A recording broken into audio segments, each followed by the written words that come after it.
Hello, everybody. Welcome back to the Christmas movie marathon. Huzzah! So a couple years ago we did the first Home Alone. Yeah, might as well try to get into these sequels while we're at it. Jova, Deji, question. Yeah.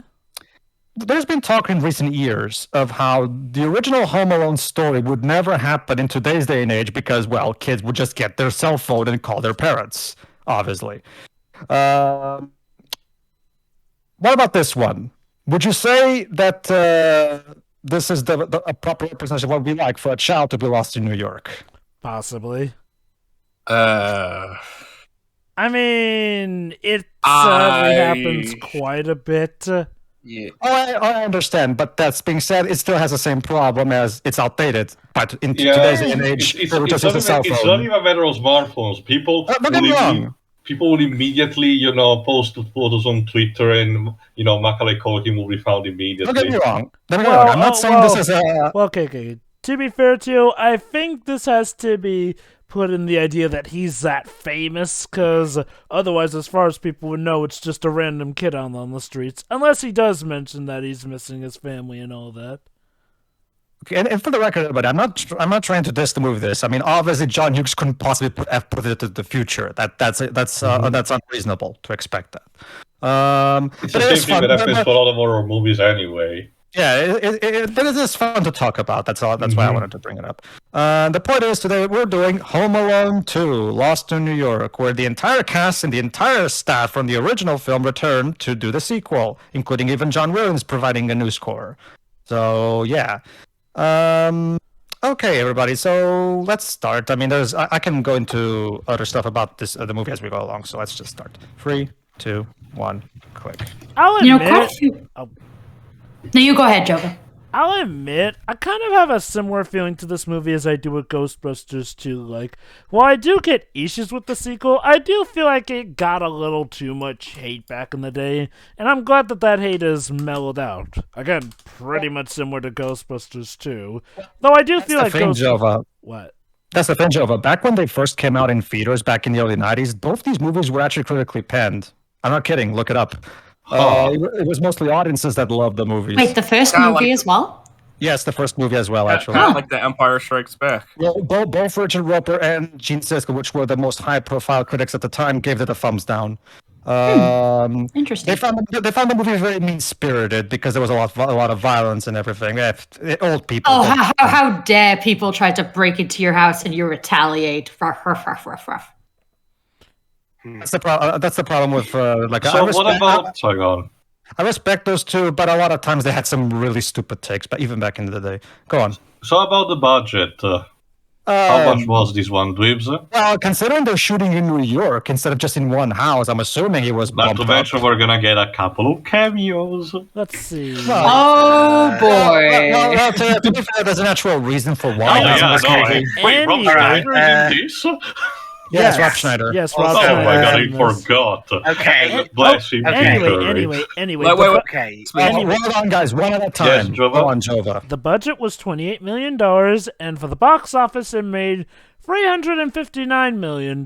So Yeah. More than like what, 15 times his budget or something. It was actually the third highest grossing film of 1992. So while I was trying to look it up, I almost accidentally typed in Home Alone 27. And I'm like, wow, there's been that many movies. Also, Teo, one of the producers is Jane Jenkins. So not Old Man Jenkins, but we have an old woman Jenkins. I also noticed the editor, Raja Gosnell. Wait a minute. Dwebs, Okay, he's just the editor, to be fair. Hold on, Dwebs, your copy. Is it the one that they edited that particular celebrity cameo?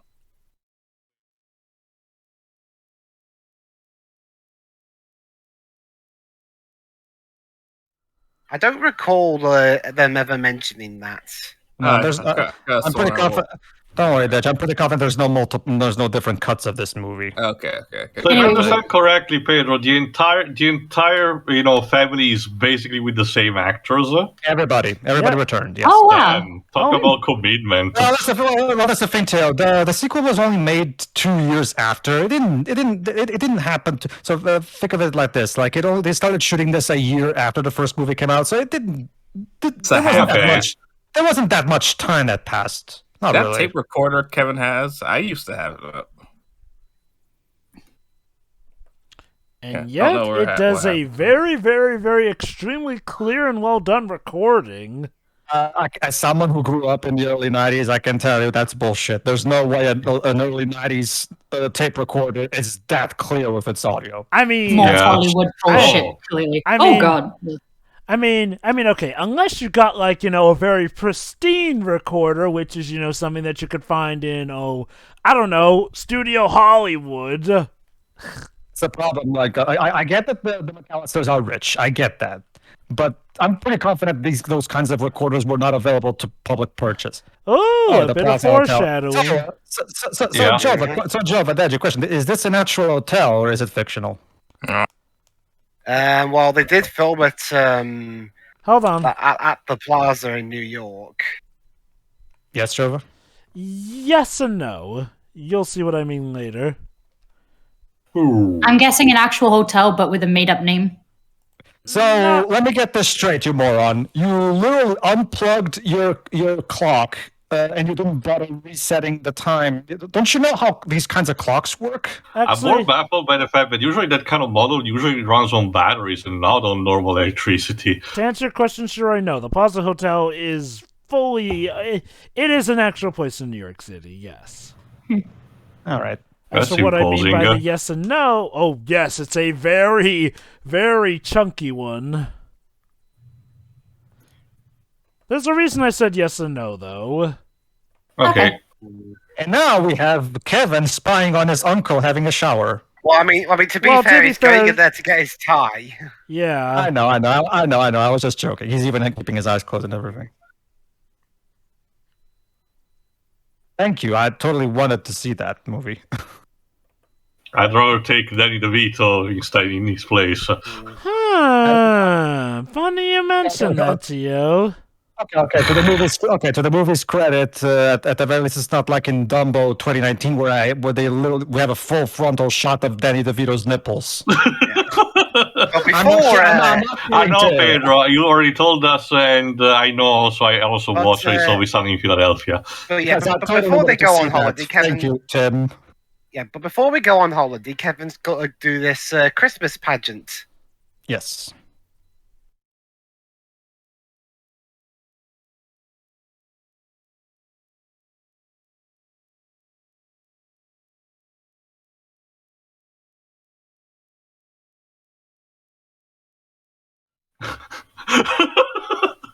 Yeah, big mood.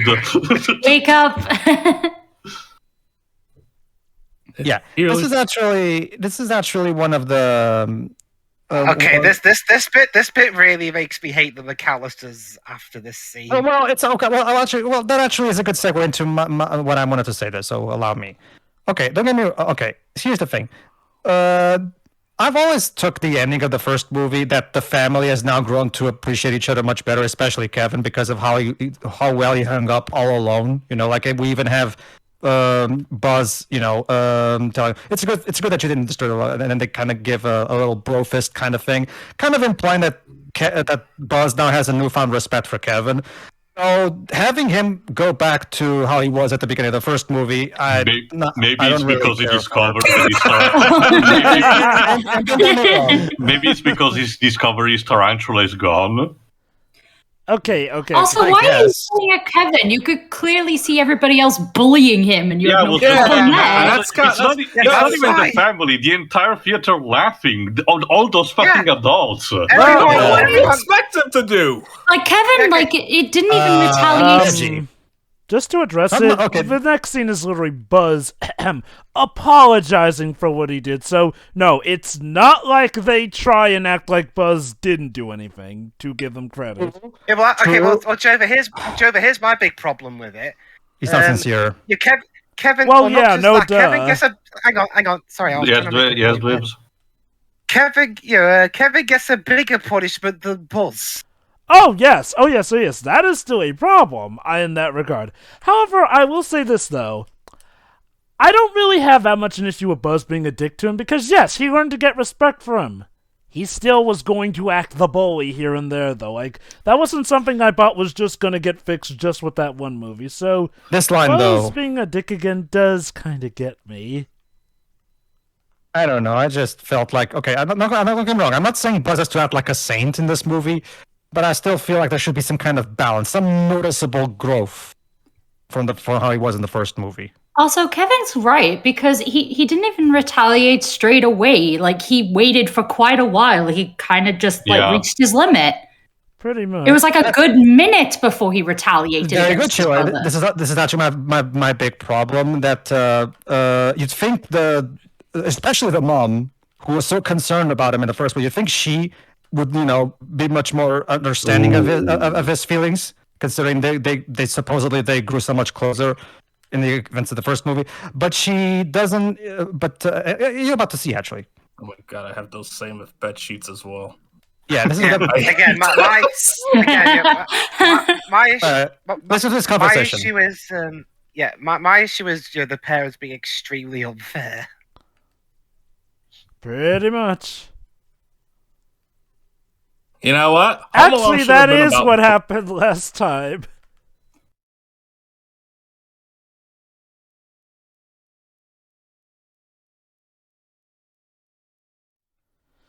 I'm just trying to win Why Worst should he Mother of the Year apologize to award Buzz? He's a again. liar.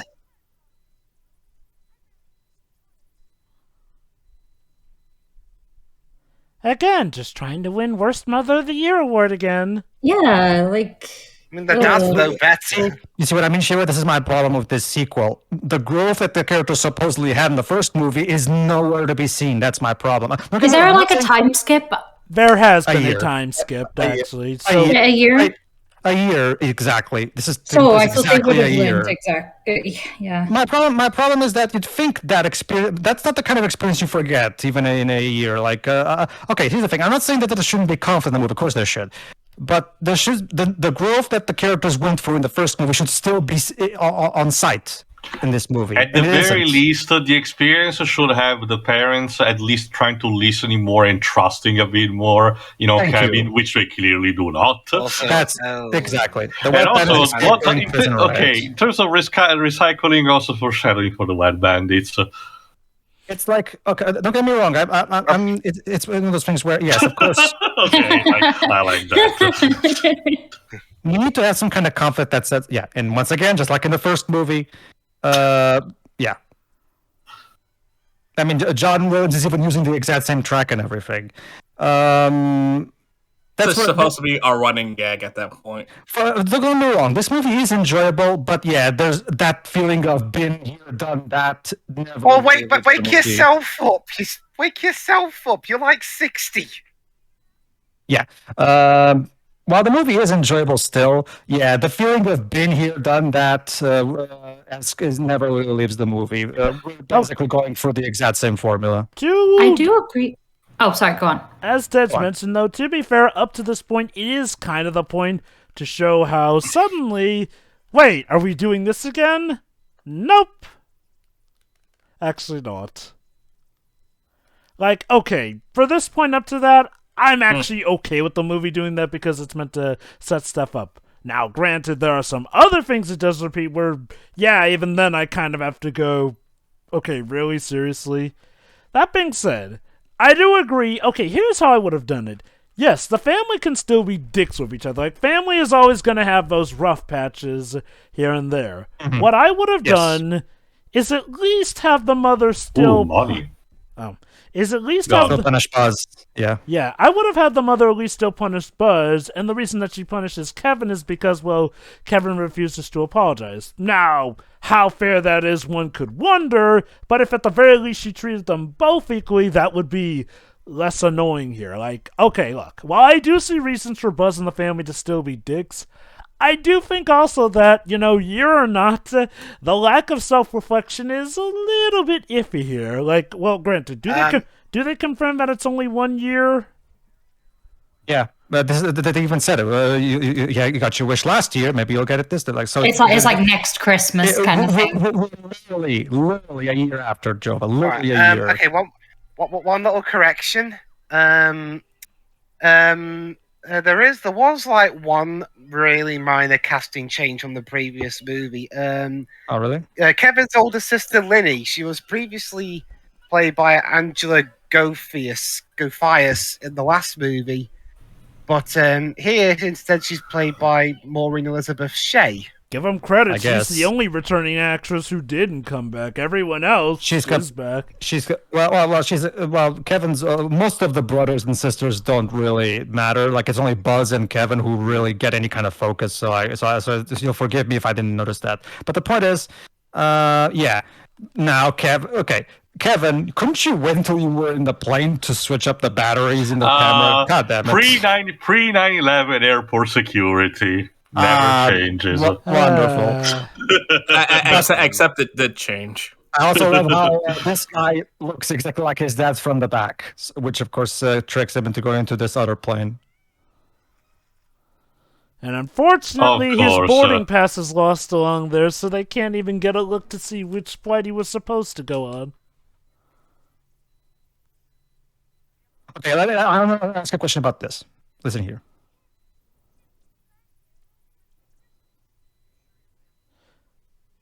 Pre 9/11, yeah, this sort of stuff could happen.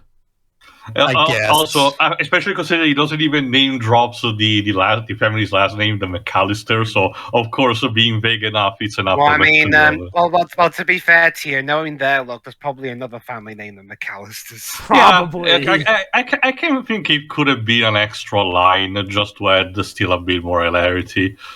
Also, it's a good thing that nowadays sometimes planes get delayed. They'll be like, okay, now everyone's here. We have to do this check. I can tell you this, that in my country, planes never depart at the time they're supposed to because of... No, they don't. Nowhere in the world.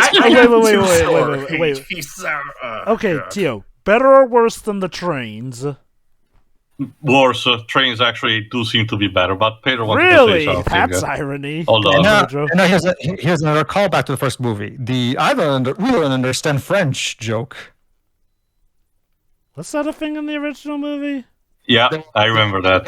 They were watching a French dub of He awkwardly turns to the camera. They were watching a dubbed Jerry Lewis. Yeah, they were. That's rude. He's a child.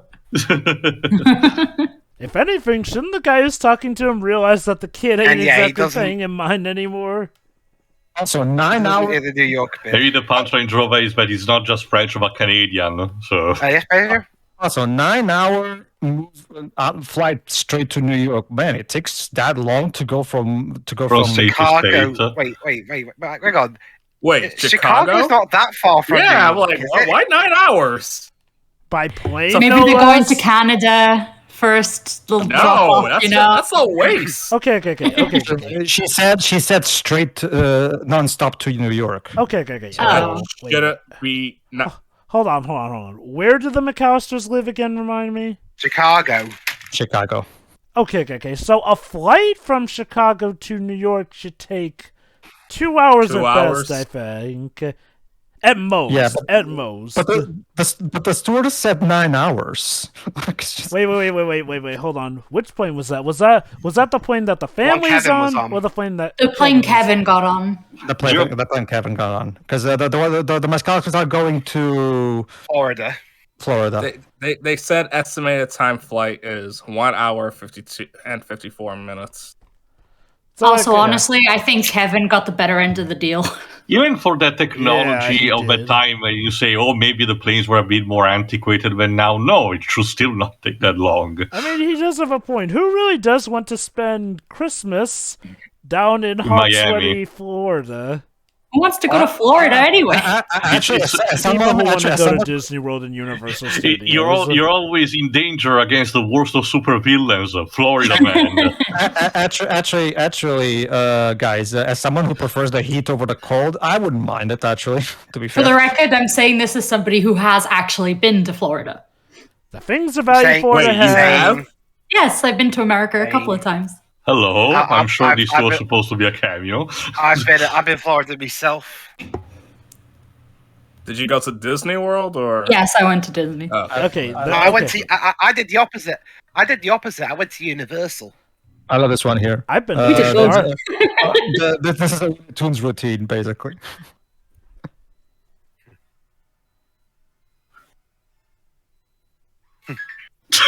Yeah. Get me the wine. Okay. Catherine, bless you. I will give this movie credit. I still do get my fair share of laughs out of it. Like, Also, Yeah.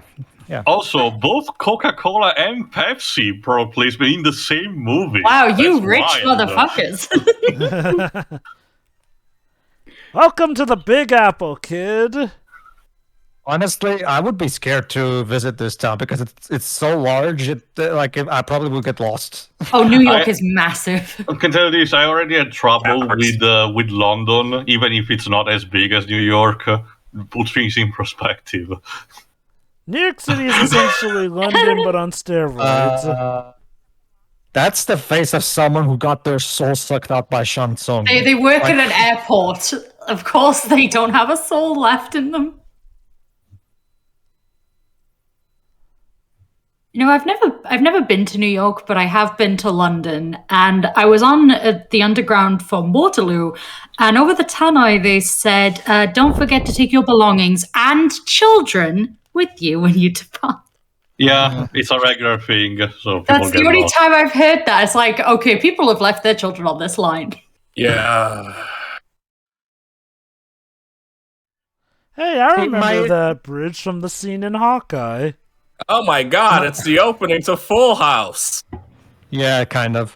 But yeah, my issue is that okay. Don't get me wrong. I understand that, of course, Kevin would be interested in visiting New York and stuff like that. But I still think, based on what happened in the first movie, I still think he shouldn't be that happy to be again separated from his family again. Like I said, I feel like the bonds from the first movie have been basically forgotten. I wouldn't At this say they've point, been yeah. forgotten, but he's a kid and he's rebelling against his family again because, well, once again they were jerks to him, and Yeah. arguably, Yeah. and hold on, and arguably Go on. to something of a bigger degree here and there. Unfortunately, hey Twin Towers, Yeah, this time I'll let you notice that, Joe. Part of the problem, exactly, Jova. Like neither him, both him and the family are being way jerkier than they should. That's the problem. I wouldn't say Kevin's being jerkier because holy crap, that situation he has to deal with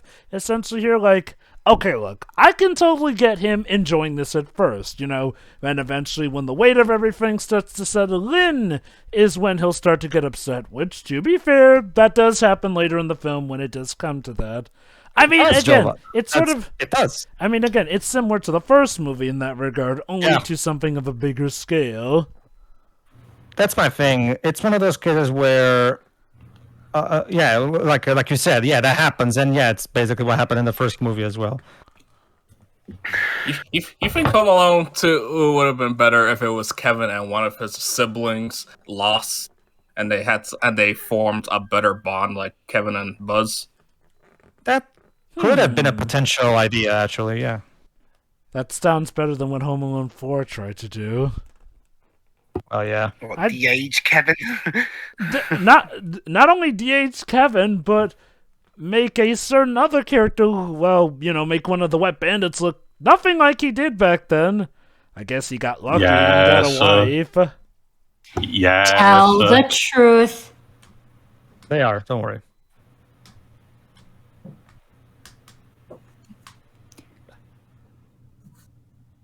That is not making you look better. Knock on wood. Parents will be, yeah. This is not impressed. I'm just considering how much I should process you for child neglect. Man, they are very lucky that this is not the age of social media, or else they'll be part of the Florida man meme.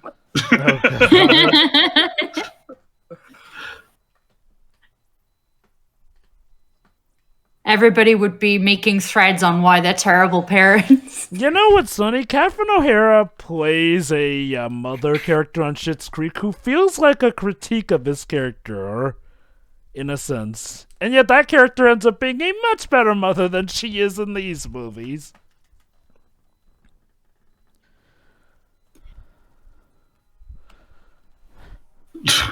Also, John. Also, Johnny Buddy. Hey. I don't think this film really fits the fish market. Hey, Teo. That guy driving that fish truck, he's probably the same guy that was driving that car in Amazing Fantasy 15. That was one spook that would think twice about crossing the street again. Like, seriously. Also, here's my personal critique of the movie. Having to recycle also the Wet Bandits, not so much because the characters are unutilizable. Honestly, they're a good source of fun and the actors are fine enough. But you're trying to put the first movie again just in a bigger city, and cosmic coincidence, he runs into the same two people of last year. Yeah, no, sorry. Okay, Tio. About that criticism, to be honest, by that logic, you know, we should hit on the Spider-Man films for doing that. Superhero is a much different story, you know, considering how, again, Kevin is just a random kid lost in a city, but he doesn't even know about anything, and these two are even here just by coincidence, you know. Superheroes tend to run into their relatives or supervillains, probably by purpose or because there's an actual cosmical coincidence, you know, imposing that. But this series doesn't have anything supernatural unless you count, cartoony antics. Okay. This is actually something that bothered me even as a kid. Okay, so by all means, everybody, maybe I was never a normal kid. So by all means, guys, correct me on this. We already know that. Well, anyway. Wow, Dej, I wasn't aware that Merry Christmas. I wasn't aware that you knew me when I was a kid. But anyway, the point is, okay, listen to what he says. Feed the birds, stop in the bag. Correct me if I'm wrong. Like, if I saw an old lady who can train these pigeons to like that, I would think that's pretty cool. To be honest with you, yeah. Why is that sick?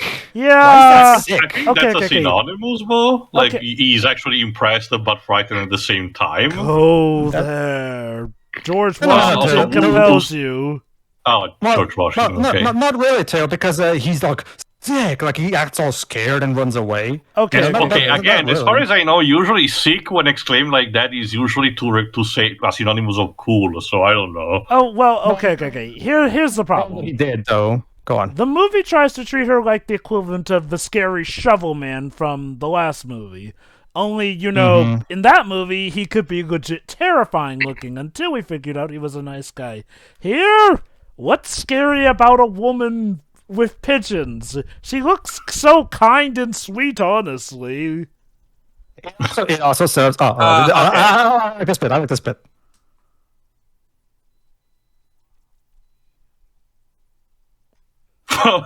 My last boyfriend spoke French, you dick. Hold on. Yeah, clearly the fact that she means that she likes actually, guys, I have a bit of a fun trivia to show. So, Marv actually does come back in Home Alone 4. And he happens to be married to a blonde woman who looks oddly similar to that woman, so maybe it did work out. All right, everybody. Now it's time for the cameo of the movie, the big cameo of the movie. Right now, I will handle this. Go ahead, Jova. Introducing.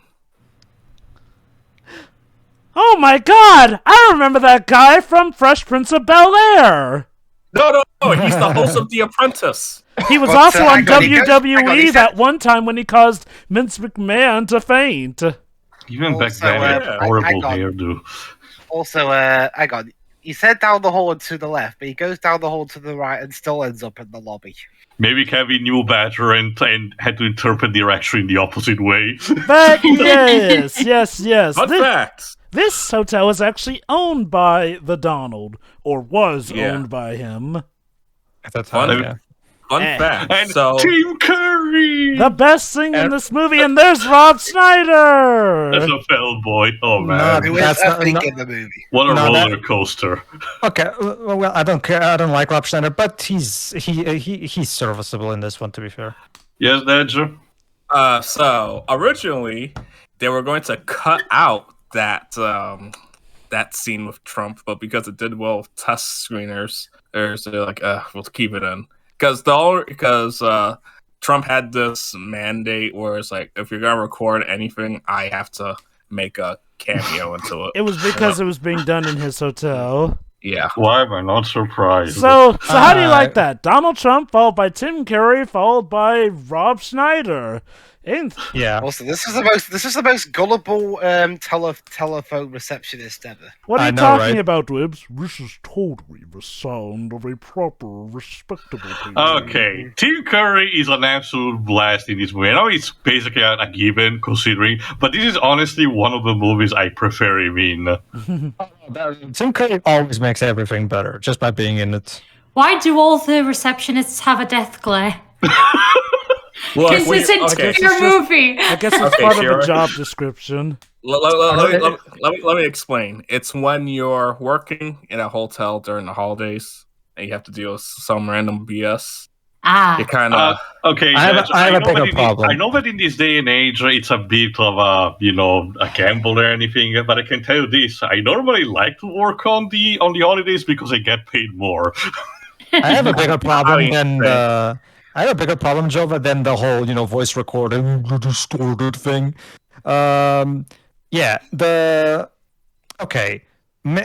See, here's the thing. I've worked in hotels during the 2 years that I was using odd jobs in the area. Maybe they do it different over there, Jova, but I can tell you that the places that I have worked in would not allow a child to check in on their own, even with the story he thought up. Okay, that depends. What year did you work in that hotel? The early, mid 2000s, around there. Because this is a hotel back in 1992, so I could see this sort of stuff maybe falling. I mean, nowadays there would be stuff like lots of clearance checks and whatnot. Wait, hang on. Okay, that's another thing. The cop's kind of a bit dumb as well. They were looking for Kevin, but he didn't even have a photograph of the guy. Usually, parents tend to have in their wallet the photos of their entire kids. So You see, it turns out we have photos of all of our kids except for Kevin. Mace Hughes is looking at you with a shameful glare. This kid is acting very suspicious and even was surprised that the card worked, but I'm not going to... Maybe she's not being paid enough to deal with this. To be fair, though, Tim Curry is absolutely suspicious of little McAllister. Yeah. I get that. But do you think the woman would be suspicious of what he just said there? But... For once, we have actually a bit of a self-aware character. That's another thing that makes Tim Curry's character so much better. He's actually definitely. one that introduces a curveball. Just to mention, add something specific from previously about the old lady. Jova, like Jova brought up, they're trying to replicate the old man with the shovel plot line. The thing is, like Jova said, that plot really worked because the old man could genuinely come across as scary if he, in the way he was presented in the original film. The old lady doesn't come across as that. So honestly, it kind of comes across as Kevin being judgmental. To be honest with you, especially considering also the old lady in this case is more of a literal unknown figure, while the old man in Peterson was literally the neighbors. Actually, I can explain that. You ever saw that Hey Arnold episode about the Birdman? Well, even there, I'd argue he could at least appear to be more scary. Not to mention that, Jill, I'm going to remind you, in the first movie, it wasn't even just the way he looked. There were actual rumors that Buzz even talked about. I can tell you that based on that alone, a guest could get that employee fired just by telling the rest. But he's a kid, so they won't believe him. I get that. I get that. I'm just saying, just for information's sake, that guy would be so fired right now. I really wonder what made a difference, because Rob Schneider, if you have seen literally any other movie that he's in, at least most of them anyway, he's really unstoppable. But here there's really a difference. So I wonder who managed to make him work. Okay. This next joke coming up with him is actually pretty funny. Oh wait, no, that's maybe at a later scene. That That being said, I actually have a funny thing for you guys to hear. I have actually been given a tip just like that by a little kid as well, because believe it or not, little kids do like to give. Book. Sorry. Do like to give whatever they have as thanks as sometimes. Yeah. So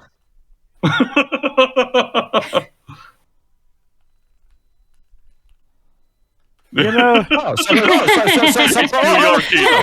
that was actually very polite of him. No, I actually not just that. I actually like how refreshing it is. You think those old guys would mind it, but no, they're surprisingly cool with it. You know, it's quite funny. A lot of pools like around here like that, they don't allow you to do that. Wow, Guys, best part of the movie. Best part of the movie. The sequel to Angels with Filthy Souls. Angels with even You filthier know- souls. You know, you know. I'm not gonna lie. That's awesome.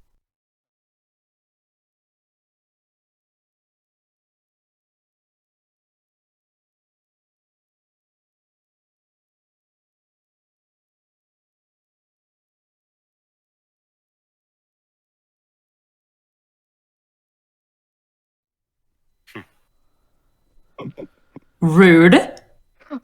Trust me, Shiroi. He's in the right. Yes, you'll see.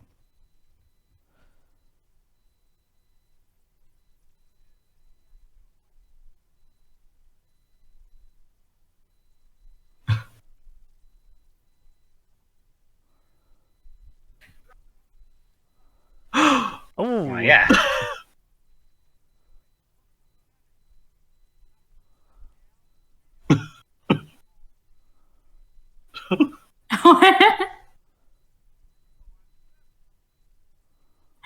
Kevin would love soap operas. There's a current trend right now that I can just reference.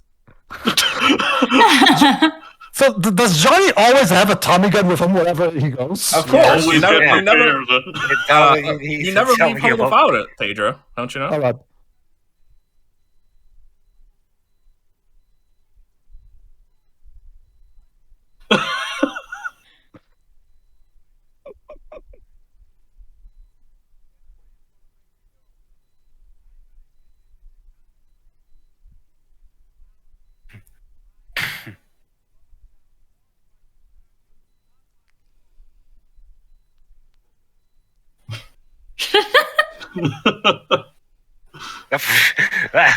Yeah. well, you know, So like, each- hey, guys, look at the bright side. Look at the bright side. There's no gore, not too much blood, and she didn't curse. Brilliant. So technically, this is okay to show kids. Not just that, like Maybe it being black and white also helps, you know. You know, this particular movie was cameoed in Detective Pikachu. Well, the first one. hold on, Deji. I actually want to mention. Oh, never mind. I forgot about Tim. Go I ahead. one thing I'll quickly mention: the actor playing Johnny in this film, Ralph Foodie. This was his last acting role. At least he went out with a bang. Yeah. Ah. That being said, I found Kevin's choice of words interesting. She's rat bait. Yeah. Rat bait. I That's guess it's a slang from the 20s that fits with the movie. It's a term for corpse, essentially. Or, you know, dead meat. Well, no, I've heard that meat, but I never heard rat bait as a. Alright. So we got Agent Curry on the case. You know, honestly, Tim Curry in a James Bond movie would have been interesting. Oh, definitely. Well, Tim Curry is interesting in anything. That's okay. He was Professor Calamitous in Rescue Jet Fusion. Have any of you actually seen Legendary? No. The John Cena? No, the one that Tim Curry literally plays the devil. Tim, are you sure you want to do this? Yes, I am Kevin absolutely didn't- certain. Kevin didn't really record this much, did he?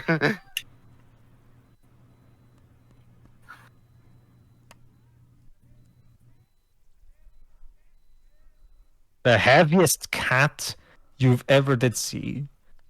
Okay. Pro 60s music, Pedro. There you go, Weird. sure. That's a good song for you to sing in the shower. I'm the heaviest cat you ever did see. There's a good song for you to sing in the shower. There you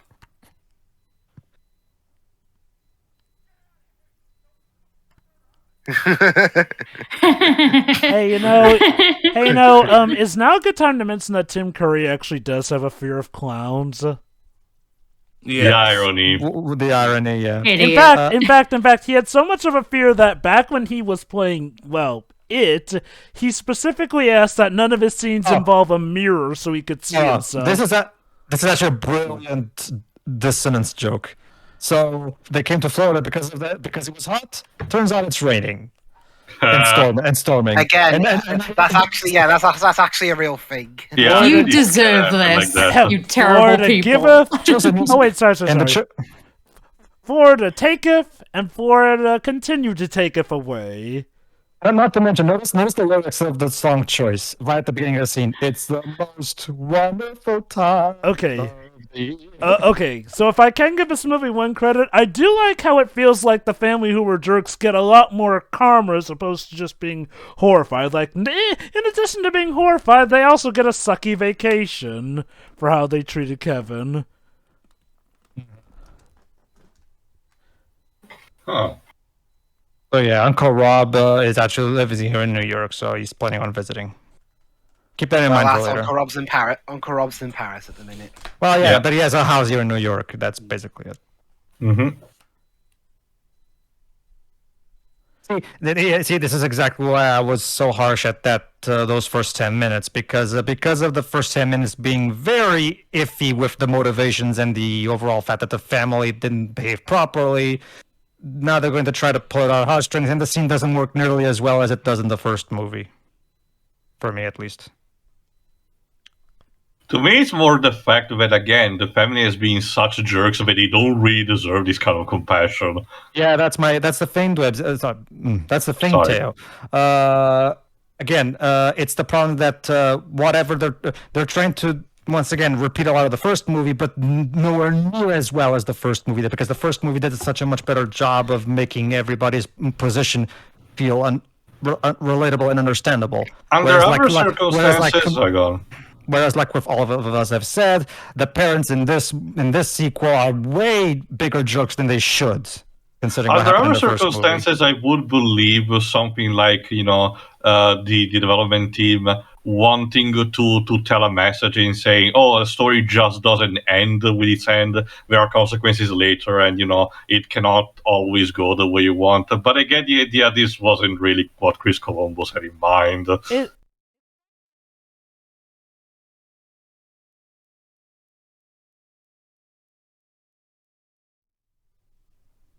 Yeah, Rob Schneider is ironically actually funny in this. What kind of magic did they use to actually not make it unbearable? Well, it's simple, Teo. Yeah.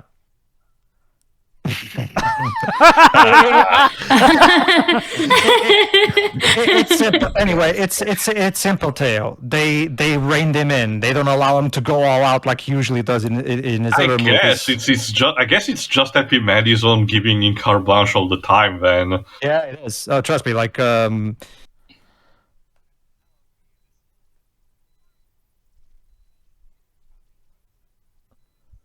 know what? Tim Curry playing the manager of a hotel somehow just works amazingly with that accent of his. Definitely. It's not as funny as his Romanian accent, but...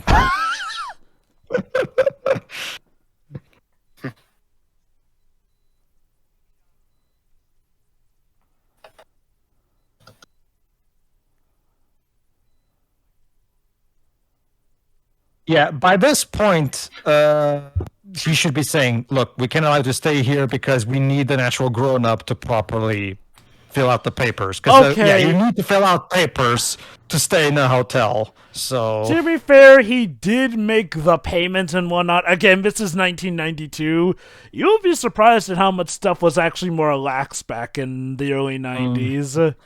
I guess also, you don't have to fill out paperwork at all hotels. Well, Joe, I guess it's just that back in the 90s, people didn't quite invent logic yet, I guess. Well, again, like Shuri mentioned, you don't have to fill out papers at all hotels, even still to this day. Also, there are a lot of cases where even if it's a rule, they do not enforce it because it's more convenient this way. We get more money. As for this guy, as for why the manager is doing it, it's simple. They wouldn't want a bad reputation from a well-paying customer to the hotel. That's true. But to go back to another to what I was just to finish my earlier point. Yeah, the old man in the first movie actually had rumors going around town that he really did kill people. So there were rumors. So Kevin had genuine good reasons from his perspective to be fearful of the old man. In here, he doesn't have a single reason to be afraid of an old lady who all she's doing is standing there with her pigeons. That's all. There you go, Dej. That's the Grinch adaptation you should watch, the Chuck Jones one. That's the best one. I mean, wait for it. Oh boy. That's Team O-Face, I guess. Okay, question. I love how they transition. Is Kevin's family supposed to be rich? Yes. Yes. Well, Okay. not rich as in like Donald Trump rich, but reasonably rich. They're a very well-off family. Poor pigeons, come on. Like, I know pigeons aren't exactly great, but there is no need for that. They poop. I mean, if a pigeon shits on you, then... Everything poops, Deji! I don't like them either, but I would not personally use violence against them. Everything poops, Deji. Sure. Yeah, but when they poop on 2021. me, it becomes a war crime. I still don't see. Okay. Well, I do understand the poop argument. I don't know. As a kid, I would just think that was cool. To be honest with you.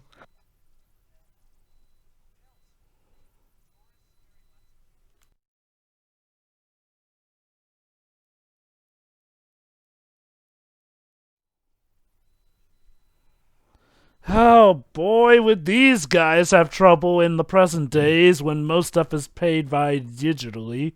Not to mention, I'm mostly curious about New York is a type of metropolitan city that kind of never sleeps. So there's always someone around to see things happening. Like, isn't that more Las Vegas? Okay. I mean, in a sense, there's always not just cops. I mean, even civilians. There's someone around, someone even in a car looking at something. Robbing a store like that, like these two want, feels kind of impractical because they will be noticed. To be fair, Pedro, no, Tio's right. New York City is also the one nicknamed the city that never sleeps. Yeah. That being said, there are still enough quadrants that practically shut down enough to the point where, yeah, especially in the early 90s, there'd be easy blind spots for the Wet Bandits or the Sticky Bandits to get to in the dark of night. I'd like to follow up on what Jova said earlier. Yeah, like you said, Jova, like these guys who have trouble stealing shit, considering nowadays it's much more. That's one of the things that people like to talk about. That's why I said that at the beginning of the commentary. A lot of people nowadays like to talk about how these two movies would never happen in today's day and age because of how things work so much differently compared to back in the early 90s. Well, of course, Pedro, that's why we had to upgrade things come Home Alone 4, and then how we had to go absolutely deplorable with Home Alone 6. One day, not now. Basically, folks. Yeah, 5 years from now. Basically, folks, Home Alone 6 is out, and it's the worst Home Alone movie. Like, the thing I don't know if it was a thing that Fox had in bank and Disney just inherited, or it's something that they specifically designed after the acquisition of the Fox package. Disney inherited as part of the Fox deal. Yeah. So I'll say this. Here's one thing I don't get though. After this movie, why did stuff change up so much? Like, after this movie, suddenly it felt like the budget got slashed, the actors didn't come back. Like, okay, let me put things into perspective. Home Alone was such a big hit that Macaulay Culkin became kind of the child actor. Not just that, but possibly the actor. Like, he was starring alongside a lot of big greats. He was in a Michael Jackson music video. He was in advertising alongside Michael freaking Jordan. Like, I mean... Was he the protagonist of Richie Rich? Yes. Okay. He's also the co-protagonist of the Good Son movie, too. Oh, the one with Elijah Wood, right? Yes. Okay. Two big megastars.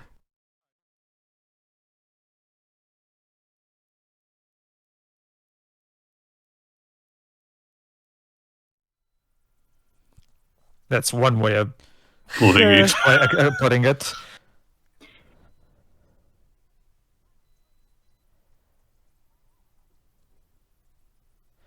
I miss stores like these.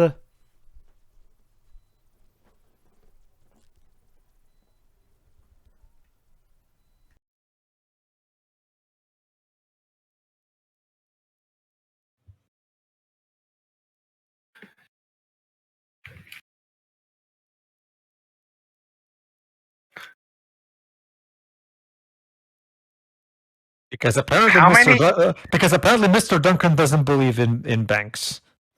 Also, how many shops in New York are open on Boxing Day? I'm Quite a guessing plenty. I few. mean, it's a big city. I can easily believe that there's a percentage that does it just for that extra profit. Kevin mention actually later. decides to donate $20 to the cause.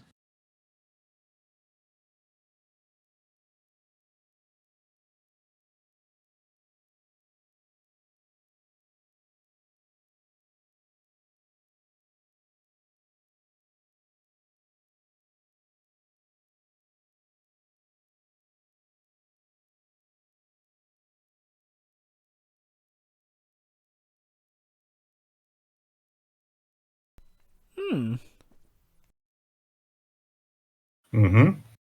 By the way, that's Eddie Bracken playing this guy.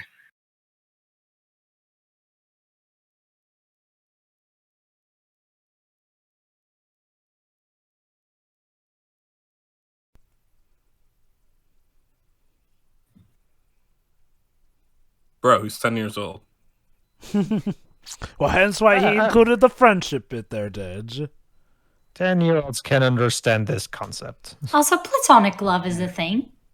That too. Well, And hey, you can have boyfriends and girlfriends as early as 10.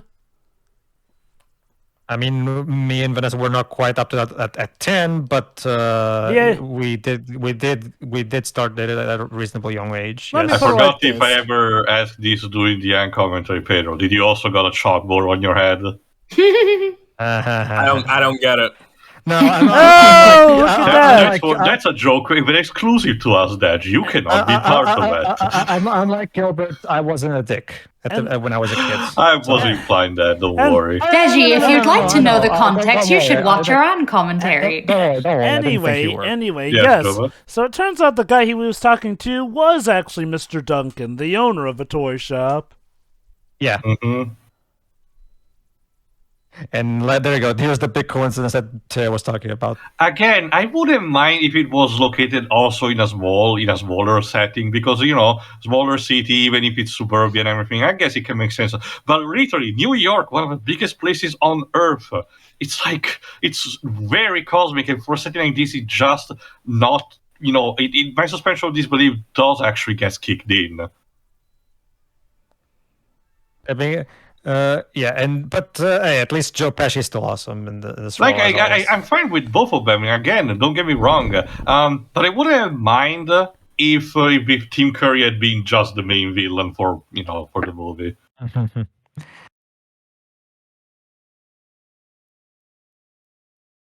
Yeah, I love this one. Yeah, let's chase a child in the middle of the streets of New York, because that's not gonna raise any hands or anything. Also, by the way, Eddie Bracken. He's not funny story. This guy's been in films with two actors who became presidents of the US. Trump earlier, and Ronald Reagan in a film called The Girl from Jones Beach. Huh. Huh. Jova, I have to ask. Yes. If you were walking down the streets of New York and you saw two grown men chasing a 10-year-old kid, what would you think? Okay. Yeah, exactly. So here's the thing. Yeah, normally I'd think that's a bad thing. The sad thing is that when it comes to New York City, it could range from people imagining, oh my god, this is bad, call the police, to, oh hey, this No new one cares. Or also, hey, wow, this new flash mob scene for the upcoming Broadway show is quite elaborate.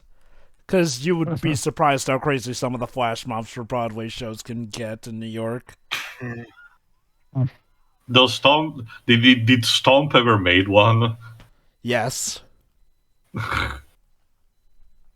Thank you, Kevin.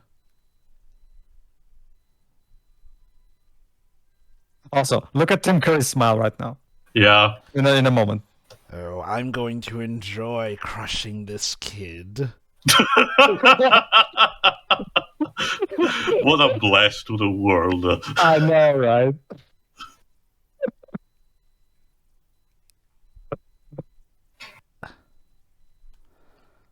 Actually, yeah, the police could maybe help. But unfortunately, he's calling them on the wrong person. So time to go.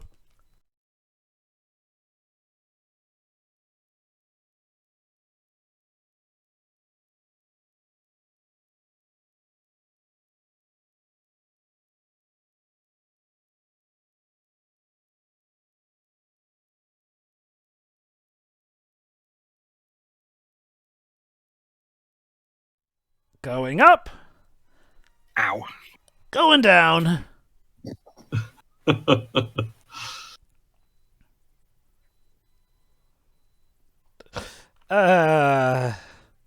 Hey, watch your mouth. Cappy's like language. Is Rob Schneider dead? I think Rob Schneider may actually be dead. Oh no, so all terrible. this time we've just been seeing. So all this time we've just been seeing his ghost acting in those god awful movies. Well, you were Alright, mentioning so, Ghostbusters once Creepy again- Wardrobe. There's our Alright, sequel. so once again we're going to redo that joke from the first movie where he uses the angel, this time angels with even filthier souls, to trick people chasing him. So there we are.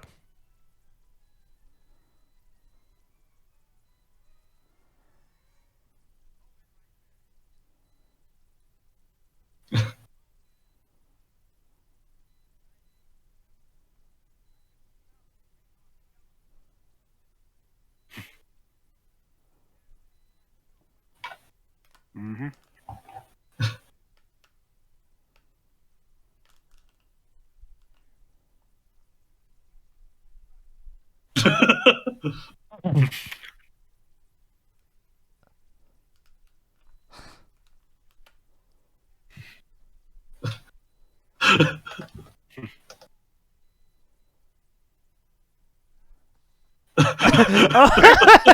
I love how there's actually a guy named Cliff there. It's a lie. I can explain.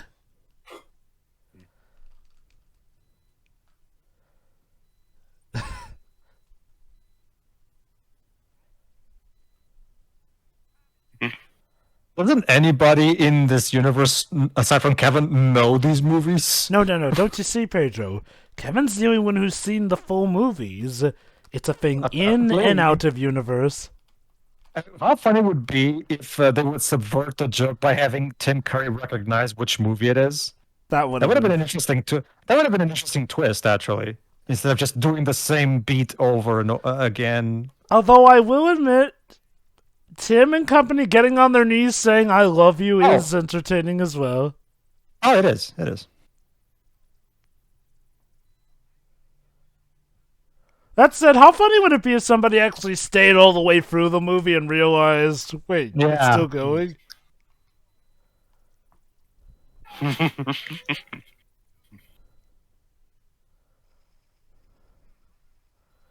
Also, how loud is that movie cranked up to be heard outside the room like that? Especially considering it's Especially- an old movie. Yeah, I was about to mention, not just that, also the old TV model.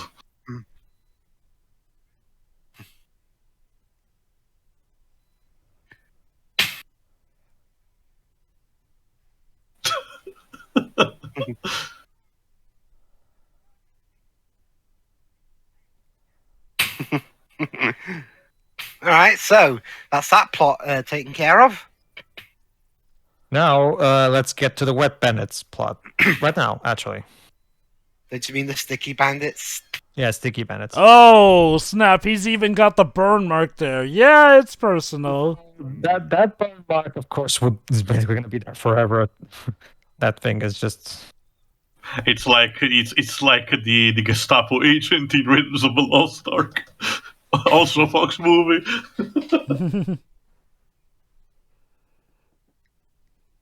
Actually, it was 9 months. Well, I think okay. Yeah, those the trials and all that. Yeah. Yeah, the trials, and probably there was a bit of time in between their escape from prison and them getting to New York.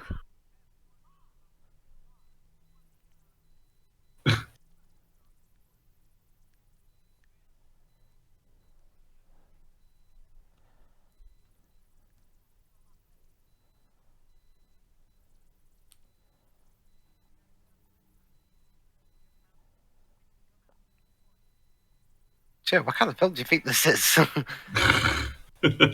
We get You have to understand this, that Joe Pesci is normally used to act a lot more vulgar than this. Yeah.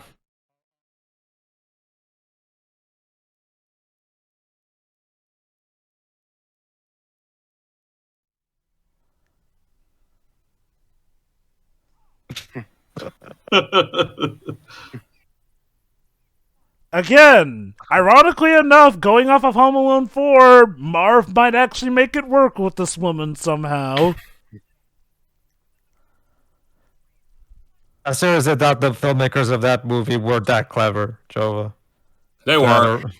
I mean, put it this way: it's amazing how you managed to make a film that's worse than one directed by Roger Gosnell.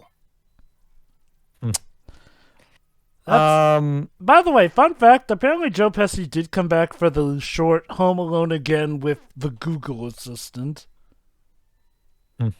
That was in 2018.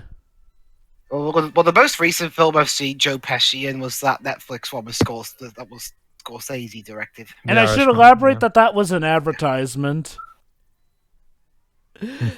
Basically, it has Macaulay Culkin reprising his role as Kevin McAllister, recreating scenes from Home Alone, but now with the help of Google Assistant.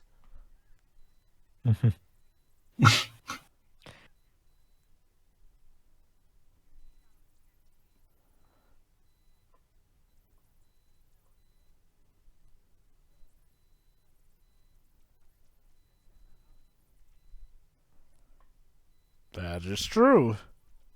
Mm-hmm. Yeah, see, this is exactly why the question that I've been having as a kid since I first saw this movie.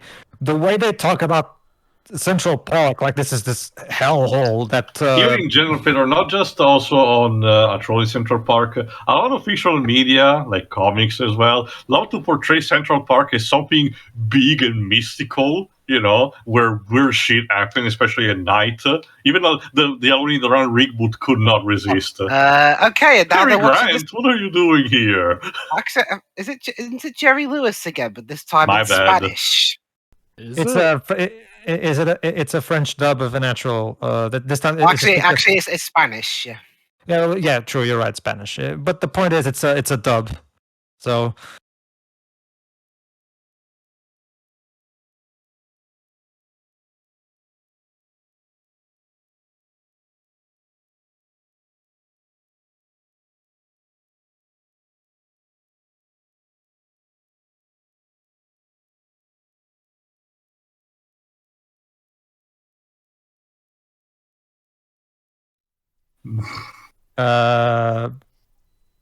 Just another confirmation of how horrible gentle characters these parents are.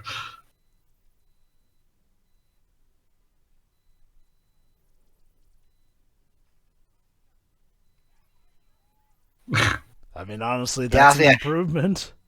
Yeah, when New York is more sunnier than Florida. Fitting enough, given how Florida sucks. Again, the best. That's the thing, though. That's the thing, though. I mean, when I went to Florida, half the time it was very nice weather. But one day in particular, I was driving through a tropical storm. Yes. Jesus. Well, I wasn't doing the driving, but we had to drive through a tropical storm and to go to another hotel because the second one we were at wasn't very good. Yeah, like the mom said, the house is actually in the middle of renovation, so there's nobody in it. It was ridiculously hot the entire time we were there. I mean, yes. I went there. Florida. I went there in February, and it was hot and humid. Yeah, I was about to mention, because in Florida and everything, probably a lot of humidity too. I went in like May, I think. Let me put it like this. The best things of value from there are Disney World, Universal Studios, hell no to SeaWorld, like, hell no. I And went the to SeaWorld. Oh, wait, did you go to SeaWorld when they were trying to do their new ride phase? I don't remember the rides. I only remember the dolphins. The hotels I went to, I mean, okay, the ones that weren't shit were both on the we're both at Universal. Oh, this is the boy, bit- here we go. this The is the bit that I was talking dangers of about. New York at night. Okay.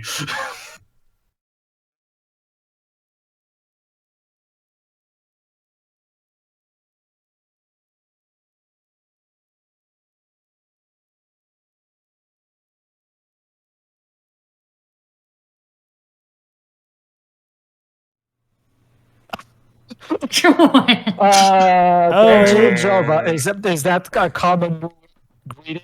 Yes, Shit, kid. yes, it is. And what you... Also, what the fuck? Yes, you're right, those were just hookers harassing the kid. That was Yes. that was probably where Disney got their inspiration for milk money from. And yeah, like Dwebs just said, check this out as well. Is New York City at night full of zombies? People working on night shift are terrible.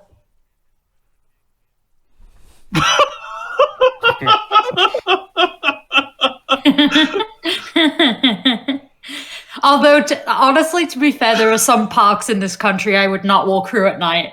Like, Why would It's because you don't go to Central Park?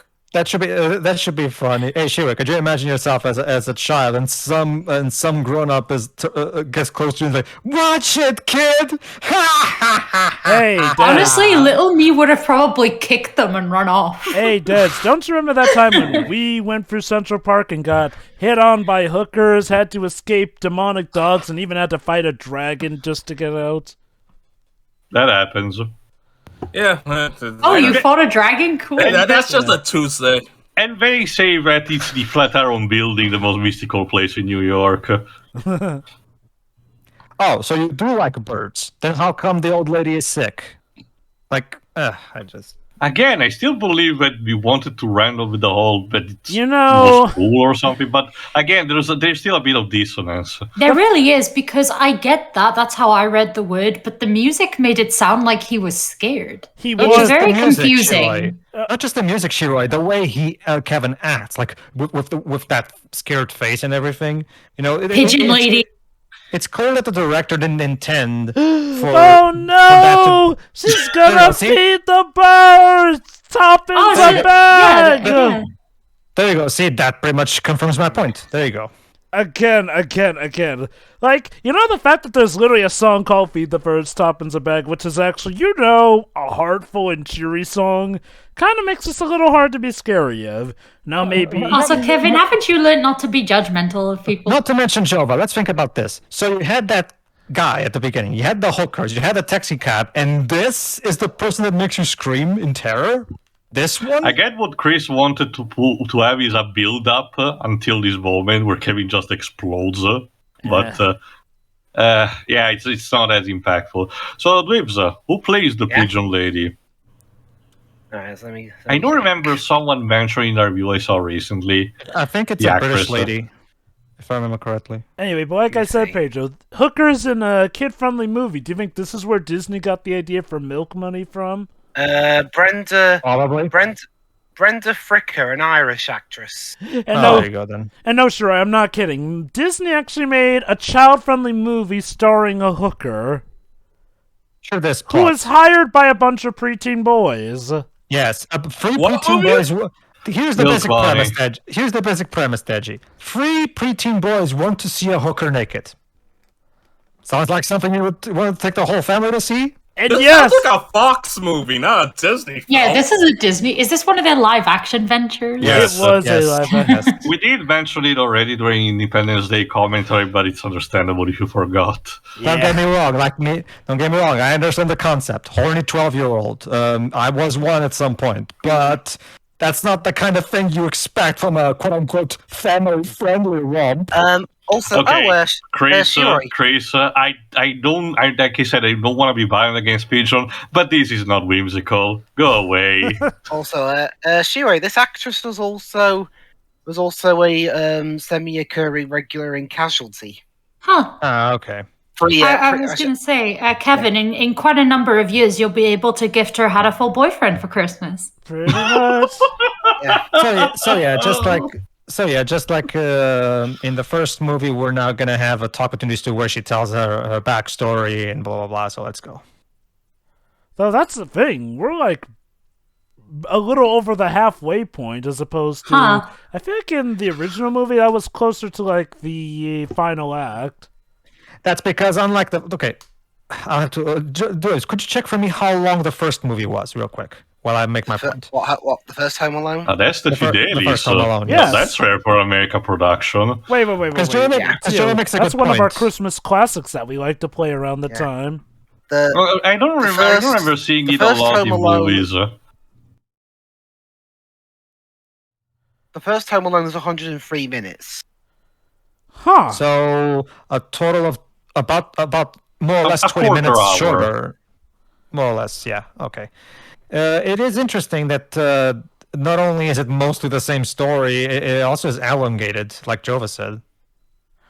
I mean, I don't mind too much. And yes, hearing Aveste Fidelis is always a nice tune here and there. Oh, definitely. However, Oh. here's where we get to my big critique about this movie. The ahead. sick woman's backstory. All my friends are birds.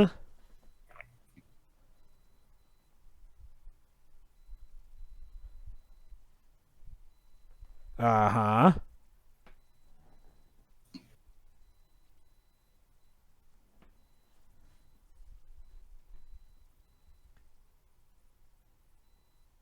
Ah, so they're pigeonholing you. Yep. Ah.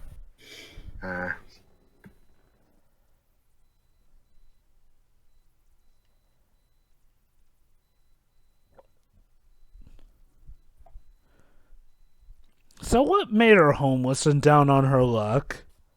Let's see.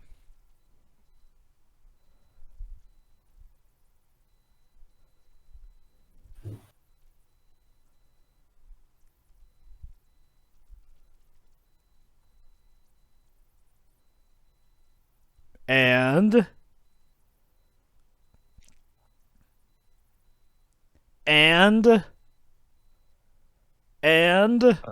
Hold on, let her finish. Thank you. no, that's pretty much it. She's afraid of trusting anyone, and that's why she's homeless now. I think you're missing at least two stages in that two acts in that story. Maybe there's more to it, but she doesn't want to say it because she's a kid and he wouldn't This understand. character feels like the aftermath of a Law and Order episode. Okay, Dej. because- Now it's my turn to say you're giving this some a little too much credit here. Like, again, this is like if, after I graduated from high school and had to break up with Angelica, I went, oh, now I'll never know love again, even though we had to break up for perfectly reasonable reasons. I'm not going to college. I'm not getting a job. I'm just going to go rough it out in the city and wilderness of New York City. Nobody look at beta. me. Jova said, this is about the biggest problem in the movie. Why? Because just like in the first movie, the story's emotional resonance is highly dependent on this. Like, I Because get of- it. Like the old man in the first movie, you understand his Exactly. backstory. You Exactly. feel bad for him because it's like this is a natural thing. It's very common. And Mhm. and that's Well, the I thing. want to say that it's And- not and really this cool. actress- Sorry, go on, please. I mean, this actress is trying to sell it. It's just, it's not very. Okay, put it this way. I'm pretty sure the stories she had in Casualty were more realistic than this. It And was bear in an mind- aberration. Also The say big it British would have no- been. Sorry, go on. Hold on, let him And bear finish. in mind, British soap operas aren't exactly known for realism. Or Yeah, I quality watch writing. EastEnders. The big problem with this storyline is that it lacks elaboration. Like Jova said, we should have had. Okay, can you Yeah. please Like it's like that joke in South Park with the underpants gnomes. Steal underpants. Phase 1. Phase 2? Question mark. Phase 3? Profit. Yeah, we're missing phase 2. Again. Can you please explain how this led to that? Okay. Here's, remember the thing about the guy from the first film? It wasn't even like he was homeless. Sure, he was quiet and scary, but that was it. Here, going off of his story, supposedly that means that this woman just chose never to work again because she was afraid of people breaking trust of her. Like, oh, sure, yeah, you can say you've never been tricked. As you rest on the stone walls of New York Central Park, hope your back's killing you. Sorry, hope your back's not killing you too much yet on the hard pavement. Yeah. Again, this would have easily been fixable just by adding an extra line, where she said that because of a condition of not being sure to trust anyone, she made a fatal mistake that did cost her job, Yeah. She didn't even need to explicitly, tell him, just say, something, like stuff happens and just lost my home. Because she doesn't mention it at all is the problem. It's the lack of elaboration. Don't get me wrong. I understand how don't get me wrong. That the whole fell out of love thing could have been the first step to it. But yeah, we needed more context to properly understand her position. That reminds me, Dej, and to an extent also Joe, because I think you both might have seen it. I forgot. Was there an episode? Because there was an episode of A. Arnold where he actually confronts also this other kind of homeless guy, but as the pigeon. The Birdman, I think. And there's a similar parallel to this. Yes, kind of. Except there it was more elaborated on in a sense. Yeah. Because I'll just quote one of my favorite YouTube clips from that. One thing led to another, blah, blah, blah. What kind of lazy writing is that? Isn't that your job as the writer to tell me how this led to that? And like Sherry said, maybe we could infer that she doesn't want to give him all the dirty details to, keep him innocent. But again, she doesn't even hint at anything except just that, I stopped trusting people and that's why I'm homeless. Which, honestly, that could be an even worse influence on the kid here and there. Yeah, that's a good point. Actually, it's because that's the problem. See, and this is exactly why I do enjoy this movie. There you go, guys. This is our main motivation for why Kevin's going to stick it to the Wet Bandits here, because he knows they're going to try and hit the toy shop, which would then take away the Christmas joy from the kids here. Which, you know what? I'll give the movie credit. It's a nice and noble reason for him to do it. Sure. Definitely. But this is why while this movie is a fun family film in a vacuum, as a sequel to the first movie, that's why I take issue with it, because even though it's written by the exact same person, John Hughes doesn't seem to remember what made the first movie so great. And then he went on to write Home Alone 3. Exactly. Because the first movie was indeed famous for its cartoon antics. Yes, that was a big part of it. But what elevated into true greatness in terms of family films was its surprisingly touching story. Because like Deji said, the story involving the old man was very relatable, very well written, and created for a very touching ending. This, on the other hand, it feels like they're getting the antics right and the jokes right, but the actual emotional part of the story doesn't really work, because it's like neither Chris nor John remember what made the first movie work so great. The first movie was not just kid takes down bandits with crazy antics movie, where there was an actual emotional story in it as well. And they try to put this in here too, but it doesn't work nearly as well. Question. Sorry, go on, Dweebs. Well, hey, Joe, there's good news. What? I mean, Home Alone 3, it takes place in January, not Christmas. So that doesn't have to be a Christmas pick. We can pick it any time and get it over. Question on something that at least I haven't pondered yet. Did Fox impose any mandates on this? Not that I know of, no. I have, I have not really heard it could explain something like say, repeated these beats of the previous movies because they were successful and gave us a lot of money. No, this is it's the first movie, again. I feel it too, if you allow me. Up the ante. Go Here's ahead, my Pedro. my Oh wait, well, hold actually, on. no, Tim this is- Curry scene. Yeah, Tim Curry scene. bless me.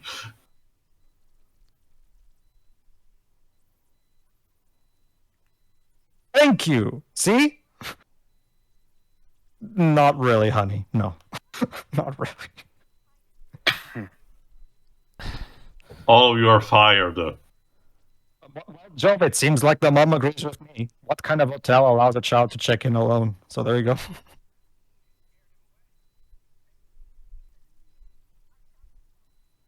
Nah. Actually- You also suck at this Yeah.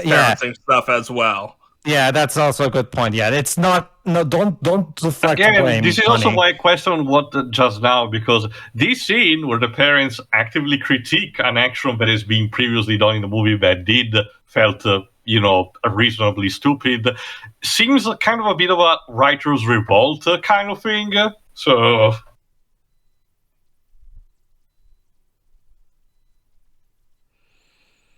Oh, John Hurt. God, you look so different in here than you did in the Sharknado movie. And then she's gonna look for him, and then the same guy's like, "Watch it, lady!" Ha ha ha! I'm Also, sorry, I can get Joba- over that. I love that guy. you don't just laugh at Curry, lady. Come on. I mean, to be fair, they did tell him to keep his nose out, and he didn't. Yeah. So. Also, Jova, why does he look more here than in the Sharknado movies? How? I don't even know. I don't. That being get said, it. Plastic Having said- surgery. That being said, to answer Teo, I have a theory, Teo. My theory is okay. Again, we don't know if there were any mandates, but let's go off the assumption that there weren't, because I don't really. Sure. If there were mandates, it doesn't show in the movie. My theory is that the movie was incredibly successful. So obviously, Fox wanted Chris Columbus and John Hughes to make another one, and they offered them probably a buttload of cash to do it. Problem is, John Hughes probably envisioned that movie as just a one movie and that was it. So he didn't really have much of an idea of what to do with a second one. So he basically just redid the first movie again. I guess you must have been so happy with how he did something completely different from Home Alone 3. Although that movie, but whatever, we'll get to that movie. The point is, see, that's my overall. Oh, I actually like this upcoming line from Marv. Check this out.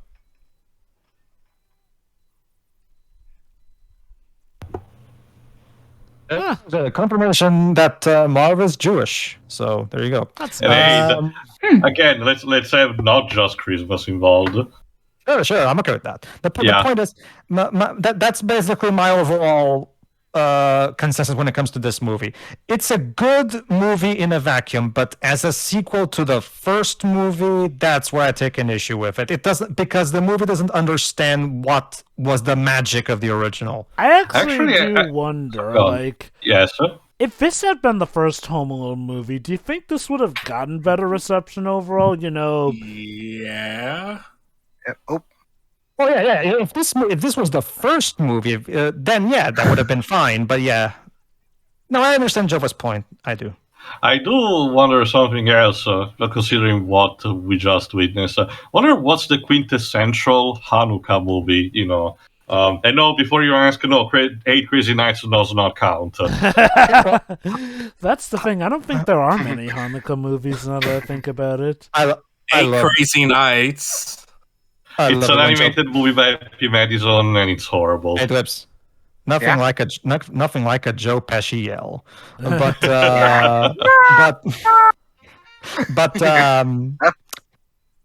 but to answer Joe, okay. How about this, Jova? I can't. Yeah, there you go. It's a good thing we're reporting on Cartoon Logic because Just like in the first movie. But yeah, Jova, I know, that right? was incredible. Hey, Harry, are you good, fella? I Also, love this bit. He smiles for the camera. Yeah. To answer maybe Jova's that's question. what. Oh, go ahead. To answer Jova's question, I can't speak for others, Jova, but I will give you mine. Like, yes, if this was the first one, instead of the second one, I would like it more, but I still wouldn't have liked it as much as the first movie, because even taking away the fact that it's a sequel, it doesn't execute things nearly as well as the first movie did, like I said. Fair enough. I mean, I do wonder, though, like, well, if our perspectives would have changed in the sense, like, oh, well, this is the first time, and you know what? Well, awkward, it does work out well enough. Granted, I always do have this semblance that sometimes, I do get it, that sometimes a sequel that is similar will get called out for it. But it does sometimes really just make me wonder just how different things would be in a case on if, you know, it wasn't a sequel. The irony, the movie just went full an American Tale. Well, to be fair, they've kind of been doing that with how he's narrowly avoided the Wet Bandits too, but yeah, true, family-wise, it did just go American Tale. You know, maybe they're stealing all this money so these guys can get a chiropractor. Like reminder, if we go back to our commentary of the original movie, Teo was quite satisfied with how better it was than he remembered because of the old man storyline, because it was really good. It was really well told. It was the old lady doesn't work nearly as well. To me, it's more just the fact that it's undercooked. It's literally fixed. It's something that is just bad by constructing. It's unsalvageable. No, there is something that can be developed, but it's just sadly was not. Like I said, Teo, it lacks elaboration. You do know Kevin still has the photos, right? Well, hold on, Dwebs. He's about to address that. He actually wants Kevin to give him those and all that. Yeah, and then they'll just go separate ways. Well, Dibs. It's an old camera. The film's still in the camera, essentially. No. A photo came out of it. Yeah, I think it's a Polaroid. Yeah. Oh. And he's fucking dead. Again, cartoon logic. Yeah, that is true, but I have to agree. For God who said it, this particular slapstick gag of now, Kevin throwing just bricks at them feels it's probably the most cruel this duology has gotten. To be fair, they deserve it. Oh no, sure. Oh!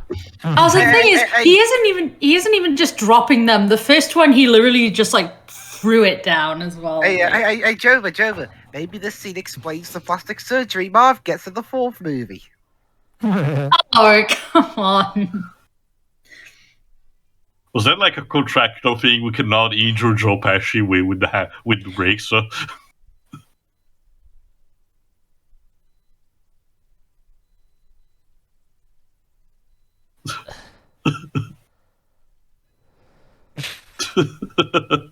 Someone get him an ambulance and the police. Contractual thing. Well, I mean, to be fair, Joe Pesci did crash on top of a car. That being said, I love Harry's line there. That being said, I love Harry's line in there. That's it. Nobody throws bricks at me and gets away with it. What do you mean? You threw the bricks at that poor I also meant this specifically, that Joe Pesci could not be hit by the bricks specifically. Okay. To be fair, Kevin was aiming at Harry with that last shot. It's just that Harry got out of the way in time, which ended up hitting Marv. Yeah. Man, could you imagine if that happened to Kevin's mom? What happened to Kevin's mom? That she's actually. That would actually have been something new, but the first movie did not do it. Because it's like, what if she actually did pull that door? I was like, what the heck? And wait till you see what would have really have happened. Kevin would have been grounded for life. If she was alive still. Joe, remember what kind of movie you're in. No, yeah. Apparently, he kept cursing, and then the director was like, try just mumbling. Oh! I don't remember that rising to be this violent. Well, you know what? Maybe this is the prequel to Good Son, now that I think about it. It is. Have you seen that movie? I actually have, out of curiosity. my in high school, my film teacher made us watch that movie. Why? How I did you? don't know. Wait, isn't that Because movie we were rated? seniors. That's why. Isn't that movie rated R? We were all 18. Yeah. Oh, okay then. Oh. Oh no. Not to mention, Jova, doesn't being accompanied by the teacher watching it count as True.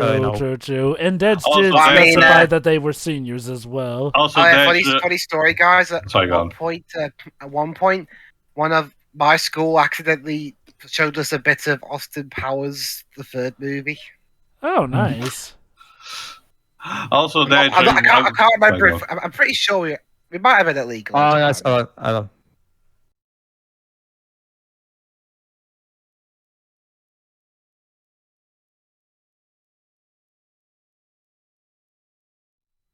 yeah, no. Do you not notice that? The big top. Maybe he has tunnel vision. Well, you see, in New York, even when you reach the top, you can come crashing down. Oh, It's a metaphor. Yeah, I think he's deserved a break.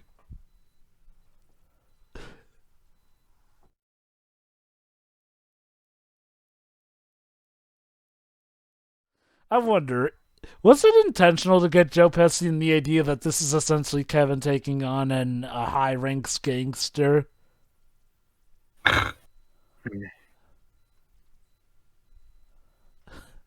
Was he a Moonwalker?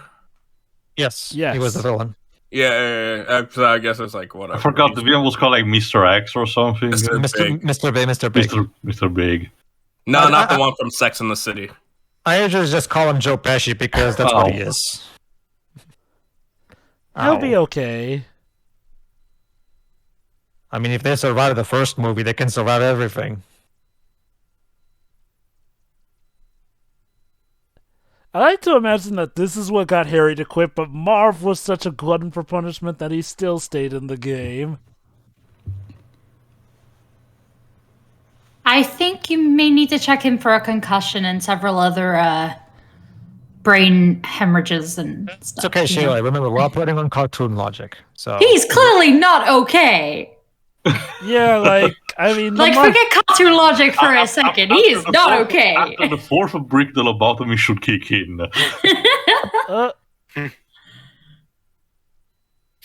Dude, just lie down.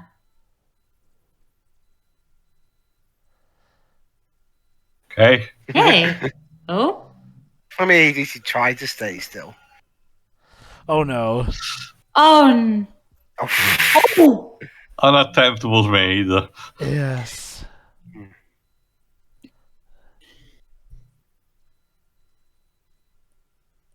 Remember, Joe, no swearing. It's a kid's movie.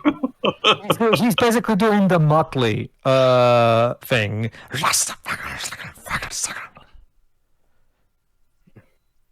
It's okay, it's just a light. Not everything is booby trapped. Basically, back in the 60s, when Hanna-Barbera had Motley and the Wacky Races and the Flying Machines show, have Motley do the because they couldn't swear. We did have that. Sorry, go on. So what they did is they had Motley go. Don Masick basically would just improvise on the mic. So I get the feeling. Chris Columbus and John Hughes probably were fans and wanted to do that as well. Like we can't have Joe swear, so let's have him do the Motley thing. They did have that for the Yogi Bear crossover show where Dastardly was the villain. So yeah. Now, Marv, make sure you didn't get any paint in your mouth. That can really mess with your head. I don't know. It's just missing a couple of greens and reds, and it's perfect. Oh God! Imagine this being the origin of the Joker. So that actually gives some kids nightmares. One bad day indeed.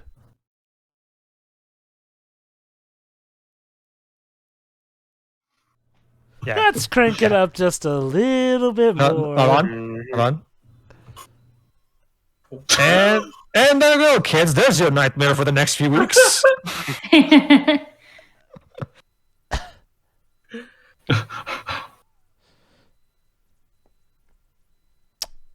Kevin So Guys, I'm better. Again, look at the comparison. Joe Pesci's character, despite also being the victim, so far has been gotten pretty much a luxurious treatment. Again, I seriously wonder if it was a contractual thing. oh, but Tio, maybe that, or maybe he's luring him into a false sense of security. That's what he is doing. Because now this one actually works.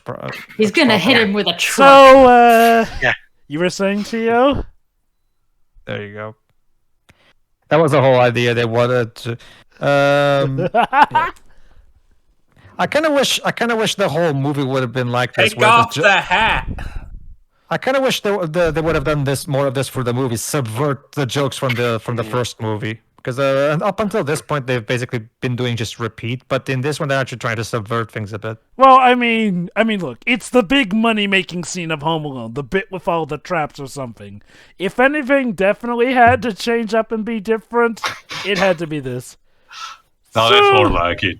Yeah, again, it's time for another competition of who gets it worse between these two.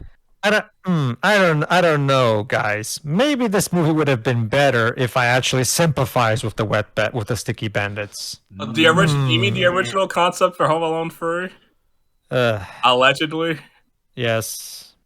Well, thank God they didn't do that for Home Alone 3. That would have made that movie even worse. That would have been really stupid now, wouldn't it? Yes.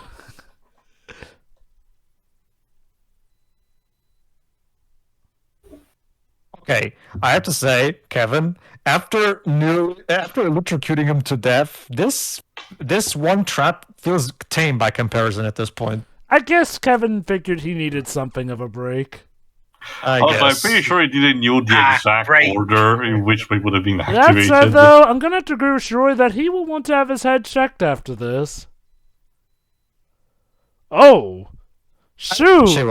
I mean, Marv was supposed to be the tamer one of the two. Okay, hit him again. I don't know, Shiroi. If he can survive this, I'm pretty sure he'll be fine.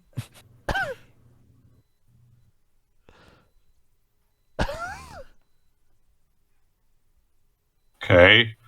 What? It's a way to get out of the hole. Ah.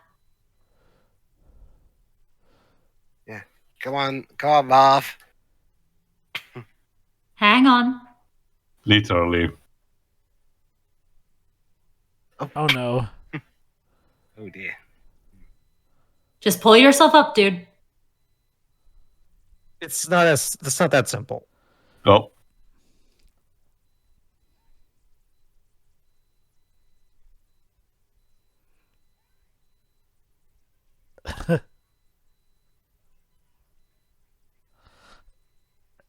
Oh boy. What goes up must come down. Also, the weight sustaining. Yeah.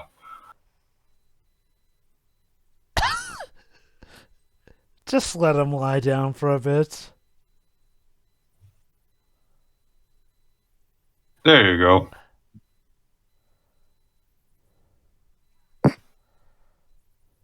Again, just imagine if Kevin's mother had been the one to come in. Like, slapstick doesn't seem to apply to her. Would she have been alive? Did Robot Chicken ever do such a scenario like that? I know Robot Chicken did do a scenario where Home Alone ends up happening around the same time as the Halloween reboot. Yeah, I saw the Michael Myers one. Yeah, this bit. Yeah, there you go. See, this is exactly what I like. The subversion of jokes from the first movie.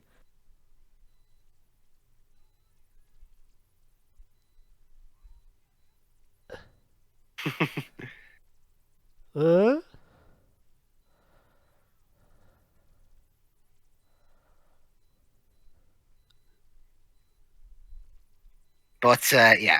Rule of three. Oh! Well, there goes Joe Pesci's no hit rule. Fun. Yeah. I love this reaction before he hits them. I mean, that's genuine. No.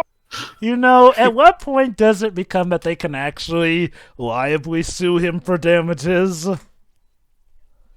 He's a kid. I don't think. Well, I mean, if this was Suburban Commando, they probably would. Okay.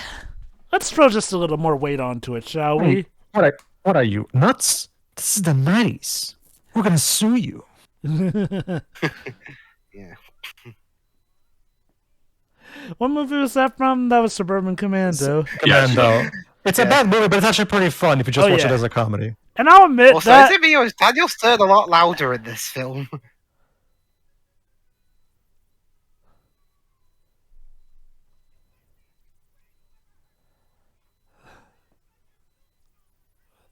Again, like, even Marv's genuinely pissed, like, dang.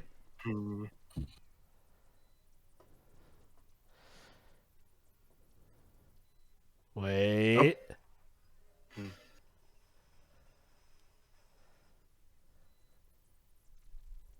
Yes, that's where to see what it is. It couldn't possibly be a trap.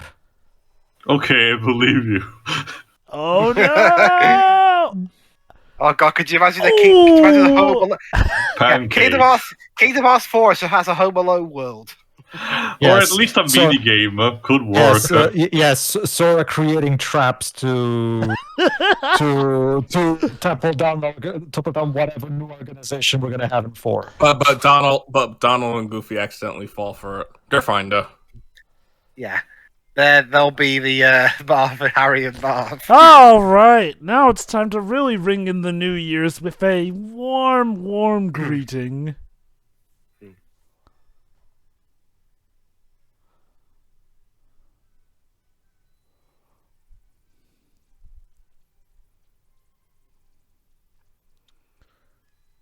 It's because a lot braver than I am, climbing down the rope that high up. Yeah. At least he's wearing gloves. Oh, thank God. Rope burn Again, sucks. personal experience. Yeah. Personal experience, kids. Never use a rope without gloves. Ugh. Ooh.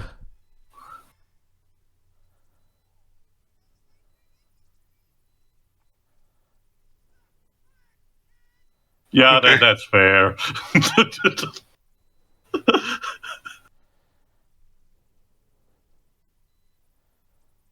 Harry, what makes you think that's a good idea exactly?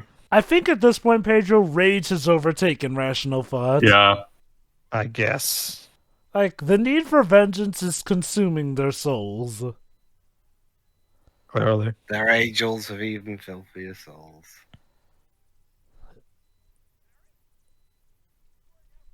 Fun fact, by the way, speaking of filthy souls, on the Blu-rays for both movies, you as part of the special features, you can. Yes, Pedro.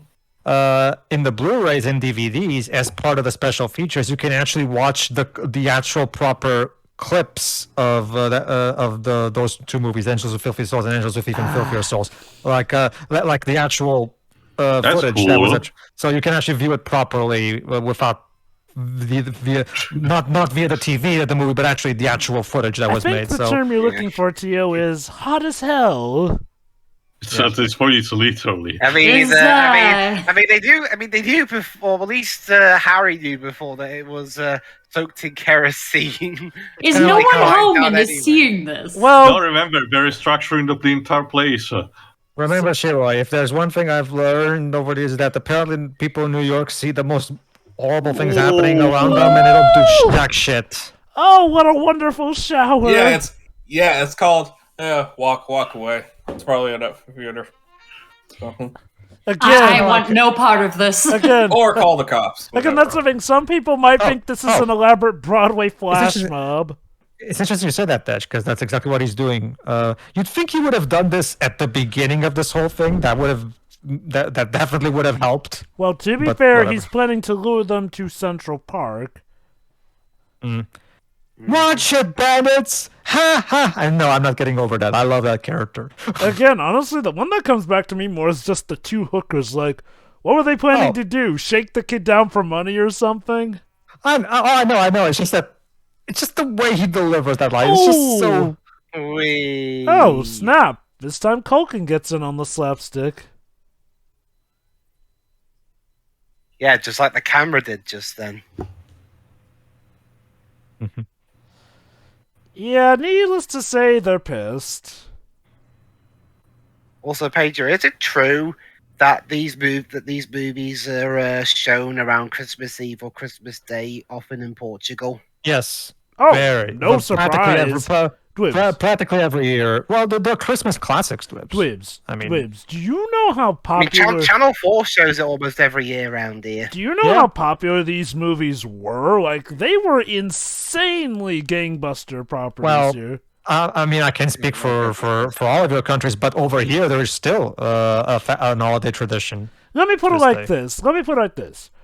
Home Alone to Christmas movies is essentially what Mariah Carey's All I Want for Christmas Is You for Christmas album top charts every year. Uh-oh. But, ooh. Hey, you ever seen this Alfred Hitchcock movie called The Blades? It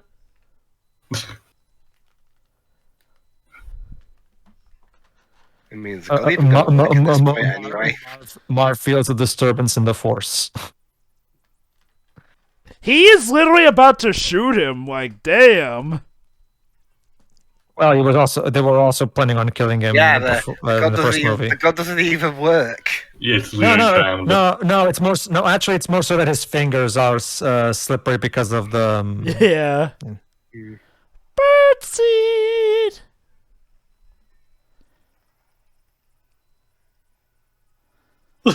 We should put that one Mary more Poppins song horrifying over. Oh, image. God. Feed the birds. It's a Dr. Toppins, Dr. Freezer.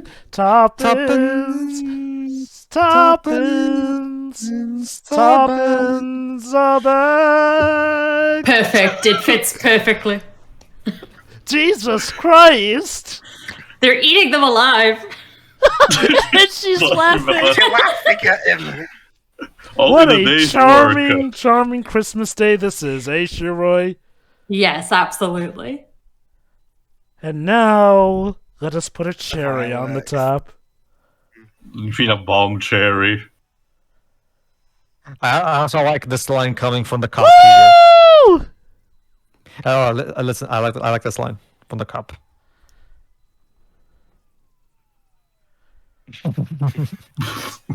Okay.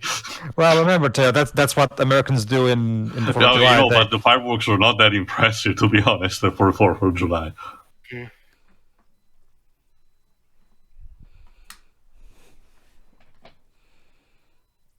There's still flesh left on them, amazingly.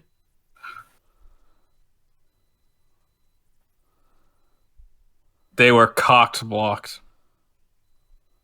No. Bad That guys was- saying they'll kill me. No. That was foul play. Got it.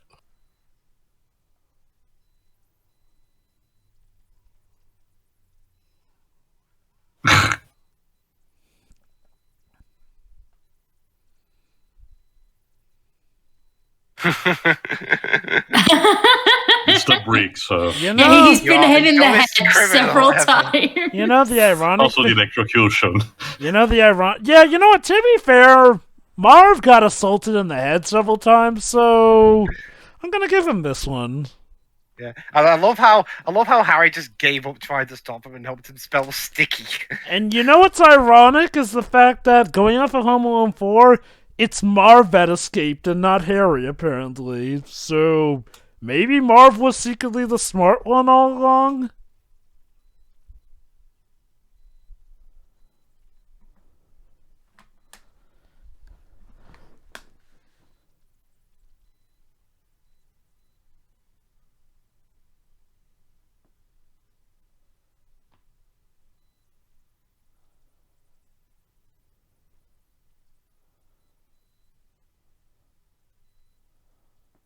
Kid better have money.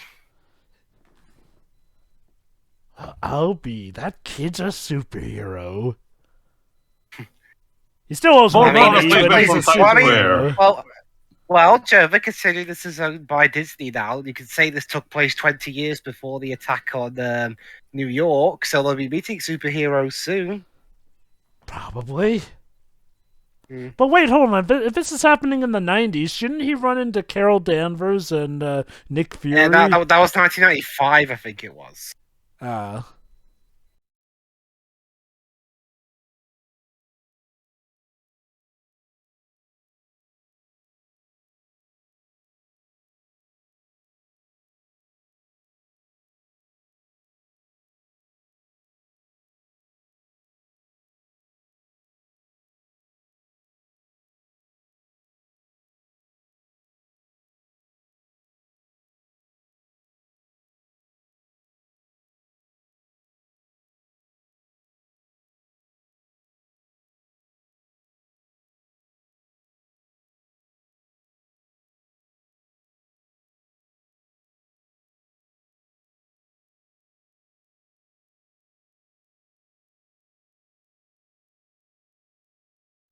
Hey, she said it, not me.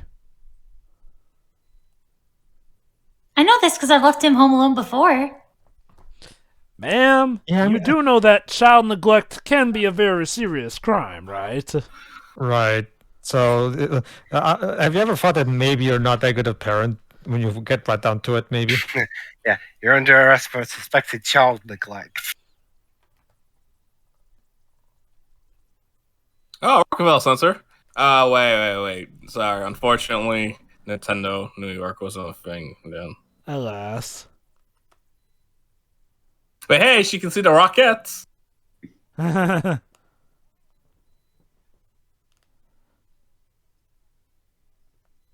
God bless us, everyone. Did Kevin ever actually play Tiny Tim? Sorry, it's not Kevin. Macaulay Culkin. Did he ever actually play Tiny Tim in anything? I don't think so. I wonder. I could see him doing that back in the day. Not nowadays. Obs. The funny thing is, like, well, in the Google Assistant Home Alone commercial, it is actually Kevin, but now 38. That being said, yeah, what we were joking about it, but yeah, when you get right down to it, it also kind of creates kind of a story issue in the sense that, okay, in the first movie, it was okay because it was just a one thing. Okay, that's fine. Sometimes these things happen. But now this is the second time that it's happened. So yeah, it does kind of put her parenting skills in question at this point. I'll also mention that it's also a bit weak that she alone is searching him for the entire night and not the rest of the family as well. Like, I get that maybe one parent maybe has to stay with the rest of the kids, but maybe that the uncle, you know. Well, Also, the uncle... aren't any of the children old enough by this point to, act as babysitter as well? I think only Buzz is old enough, but not the other kids. And by the standards of the parents, they do consider him responsible, technically. Like, I can understand most of the children not looking because they're still young and it's late, but the parents definitely. Why do you think they divorced? Yeah, basically, in the sequels, they basically state off screen that the parents divorced. No. Pedro. We literally deal with that in Home Alone 4. Oh, wait, never mind. It's on screen. Regardless, the idea that they would have that in the sequels is terrible in general. But it's okay, though, because they get back together by the end of that movie anyway. Oh, what's the point then? Well, the unnecessary conflict. Okay. Sure. Have you seen The Parent Trap? That's not the same thing. No. But considering that the dad goes for a younger, blonde, wealthy girl, yeah, it was like, come on, that seemed like that's what they were referencing. I love how Fuller is like in the entirety of the couple's bed for himself. You think Buzz will be the one taking it?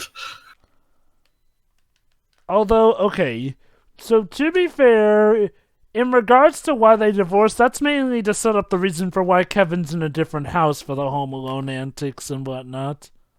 I understand that, but... I was talking to Sherry on that. I'm not saying that it's excusable, I'm just, well, okay. It does play a theme in the movie, but I'll just be honest, Home Alone 4 is not really good. No. What a surprise. Okay, let me put it like this. Home Alone 3, I can at least still enjoy the slapstick for. Home Alone 4, I can't even really enjoy the slapstick. That's how much they ruin things by that point. And yet, believe it or not, Tio, there are 2 movies that are even worse than Home Alone 4. No, I heard also from Pedro about the most recent one, don't worry. And then Home Alone 5 has Malcolm McDowell in it. Oh, man. The most recent one doesn't literally nothing in it works. Even Buzz's actor cameo is just wasted. Okay. So it turns out Mr. Duncan, in, respect for, Kevin saving what he was doing, treated them to a nice, wonderful Christmas fest. Oh yeah. Also, by the way, a lot of the Florida scenes were actually shot in California, and a lot of the New York stuff was in Chicago. Wait, so that means they never left Chicago. Technically. I think potentially, expanding thing on the mother that I mentioned before would have been if Buzz also did go search for him, potentially. Again, hinting at this kind of final speech that he has. Okay, to be fair, maybe Buzz wasn't old enough because he was apparently still young enough to have been in, that Christmas choir pageant along with Kevin. I guess we're running on the traditional movie idea of we're hiring actors who look much older than the role they're supposed to have. Puberty and all that. But wait, there's one more thing Kevin needs to do as he slips out without anyone noticing again. Yeah, this is of course. Okay, family, you are going to go on a list at this point. The naughty one. Basically.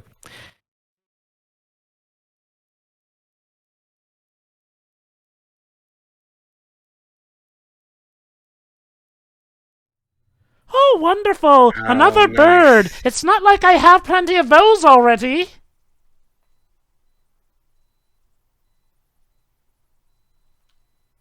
She never came back in any of the Home Alone sequels. Maybe it's a destiny for all people, old ladies who care about the birds. They die off screen. Yeah, she's gonna die between movies. And that's how they'll be friends forever. That's the thing. For all the reasons we've already explained, again, it doesn't resonate. But the old man scene at the end, where he's reconciling with his family, is incredibly touching because of the great build-up that we've had up until that point. This, like I said, the movie, because of all the lack of elaboration that we've talked about, doesn't really. And the scene just is a bit too quick to end as well. Wait, here we go.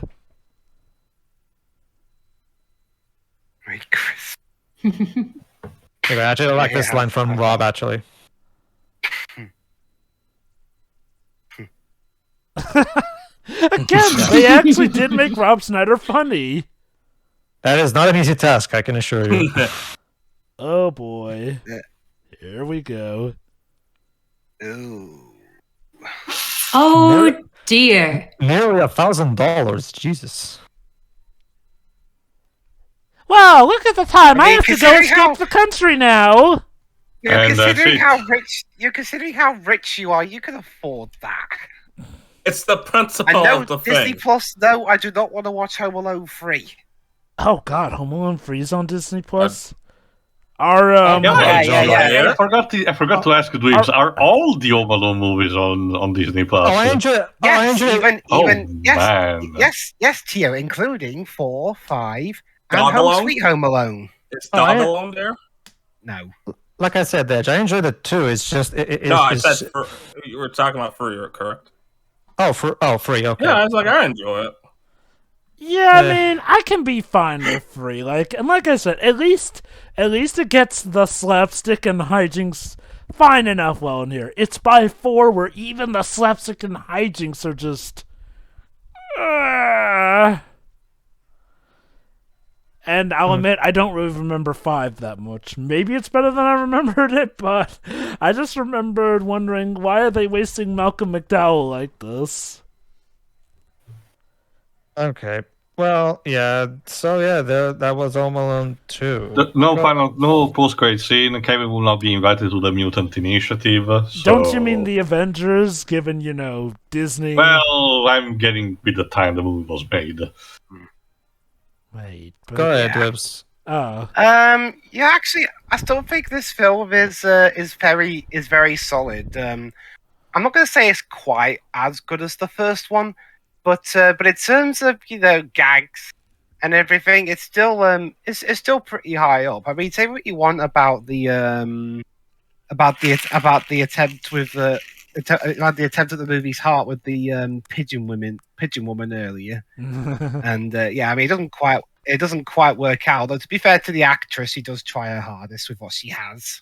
And the piano can only play so hard to tug at your heartstrings. Piano strings, you mean, Joe? Yeah, go on. Go on. But yeah, I mean, the gags. I think the gags and Harry and Marv and Tim Curry and the hotel plot alone help this film at least stay up close to being up there with the first one, if not, but not. But I won't say it's. I won't say it's tied with it though. Although considering what we get after this, I'll bet at least one of you will be not even halfway through 3, wishing we had this film again. Oh, look.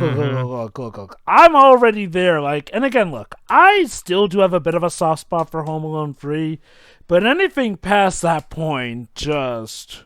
Okay, the only chance is maybe Home Alone 5 being better than I remembered it, but I can assure you 4 and 6 are... Well, they're each their own special brand of hell. Mm-hmm. Yeah, I mean, I've seen bits and pieces of 4, and it's Again, a Home Alone movie is messed up when even the hijinks, the trademark things that people remember about the Home Alone movies, suck. And spoilers: Home Sweet Alone's hijinks aren't good either. And yeah, so yeah, that's technically the first film in the series Disney made. So well done there. But anyway, back to this film. But yeah, it's like what Jova said with the Fox thing overall. It's not like the series was doing that well in the first place before Disney got it. So, except Disney somehow managed to find a way to make it worse, which is, oh yeah, that's right. He has had his own company back then. Yeah. But basically, yeah. Although, I mean, and also, I think from what I've seen, this is the last John Hughes movie that at least I can point to and say, you know what, I enjoy more than one of the cast members in it. Oh, there was also 101 Dalmatians. That was fine. Okay, a movie that I enjoy more than like, I don't know, 2 or 3 cast members in it. I mean, I'm still not a big fan of 101 Dalmatians, the live-action movie.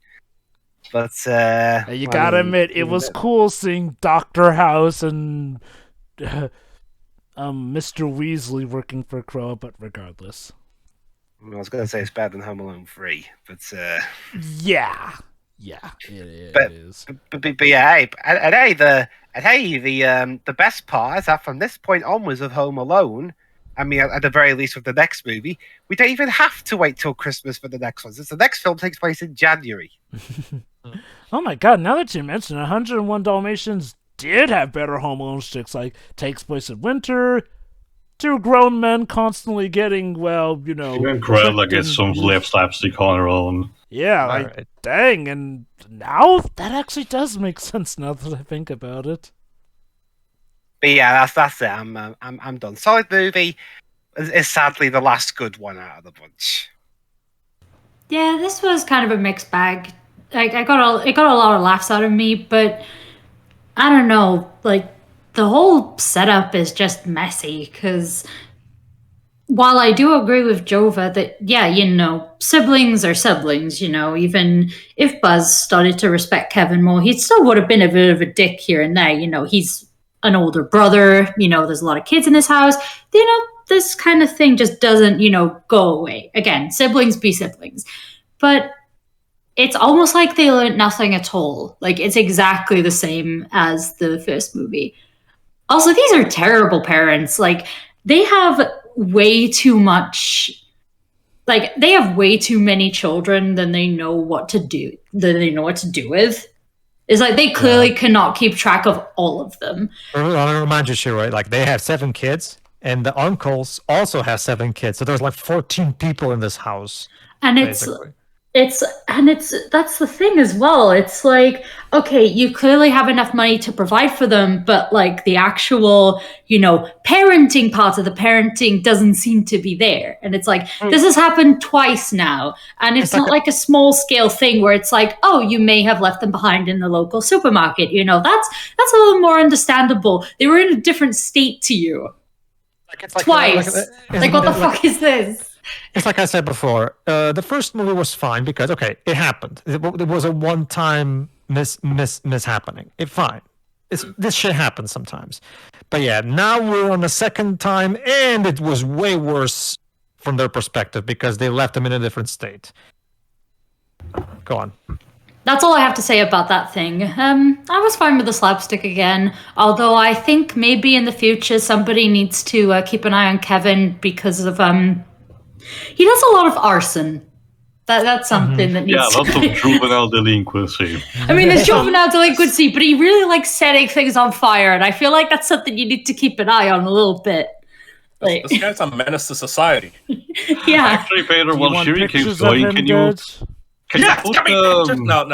No. While Shiri keeps going, Pedro, can you put on the chat that 20-point list of a psychopath? I want to see how many points Kevin checks. Oh, God, okay. That being said, I want to first back up on something that Shiri was just saying. See, in the first movie, it was perfectly justified because he, as he himself puts it, this is my home. I have to defend it. So he was purely acting on pure self-defense in the first movie.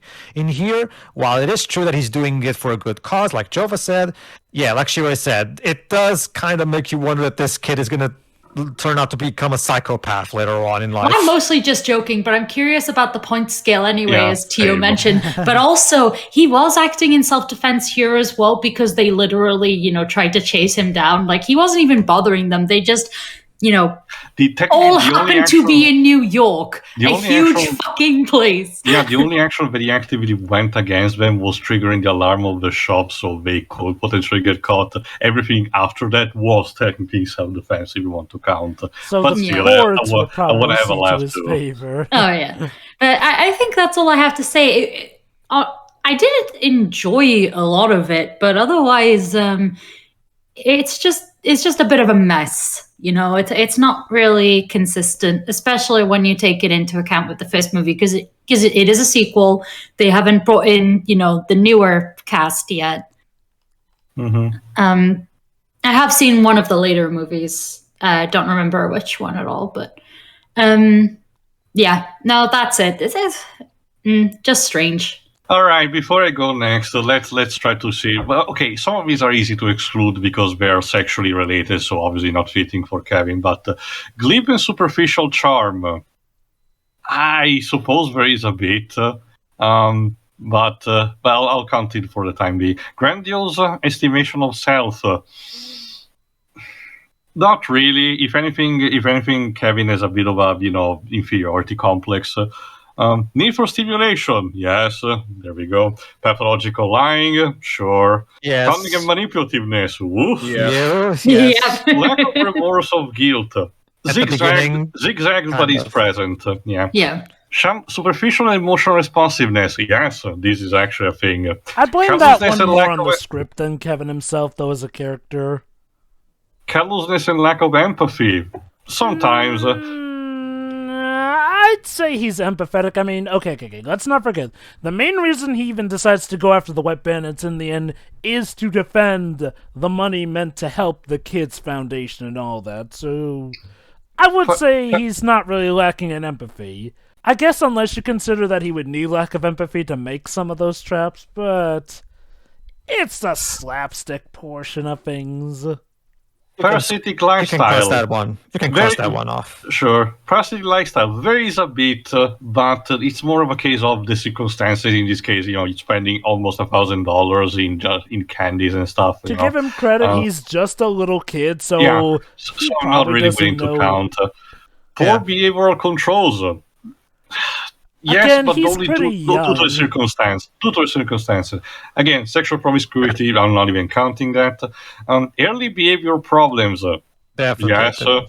Lack of realistic long-term goals. Not really. Not really. This is something that the series doesn't even touch. Impulsivity. Yes. Although, to his credit, he did try to show restraint before he knocked Buzz out. Irresponsibility. I'm not really. not willing to give this one.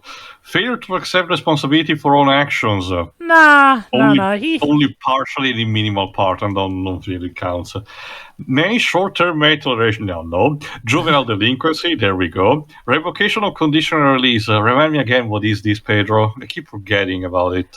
If I remember correctly, it has to do with. Just go on, keep going. Well, the last one, criminal versatility. Yes, because at least in this one, he manages to bargain into a lockdown and booby-trapped it. So yeah, definitely criminal versatility. Pretty sure more than Applebee's have been counted, so we have a winner. According to healthyplace.com, it means revoking of parole. So it has to do with being in jail. So I don't think it applies to him. No. All right, as for my final thoughts, it's pretty much the same as Shiri. There is a germ of a good story here, and the slapstick do seem an improvement, but you can tell that there's not too much commitment in some key aspects. It feels as if Chris Columbus and John Hughes had only the checklist, and we say, let's do this, and this, and that, but they forgot to give a bit of meat to the bones. As such, we have moments like the pigeon lady, or the beginning that should have extra stuff added to it to justify their presence to begin with, but they do not, and as a result harm the experience and make the viewer feel about the retreading on previous grounds.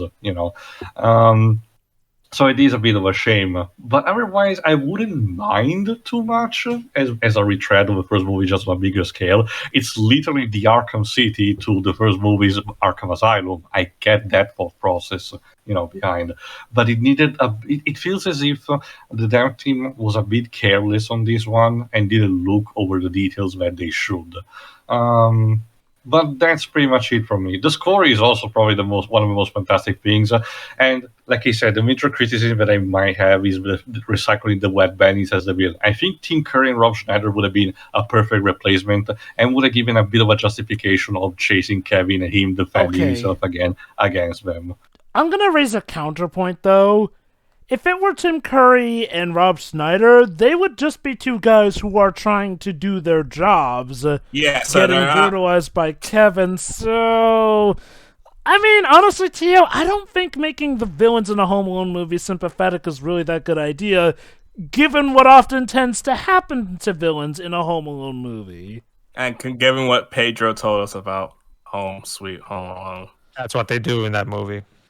Yeah. All right. Well, I still believe just as well as you can imagine it did. I still believe it could make it work just with enough touching. In this case, changing a bit the characterization while keeping the personality that they have, because it's Tim Curry, and if Tim Curry doesn't get involved into actual slapstick, what justice is there? Well, to be fair, they did still manage to include him in the slapstick with them chasing after Kevin. Yeah. But anyway, that's pretty much it from me. I remember only seeing Home Alone 3 one time out of curiosity, and I forgot most of it aside from the fact that like a techno chip is involved that people in Hong Kong made. I think we'll have to see.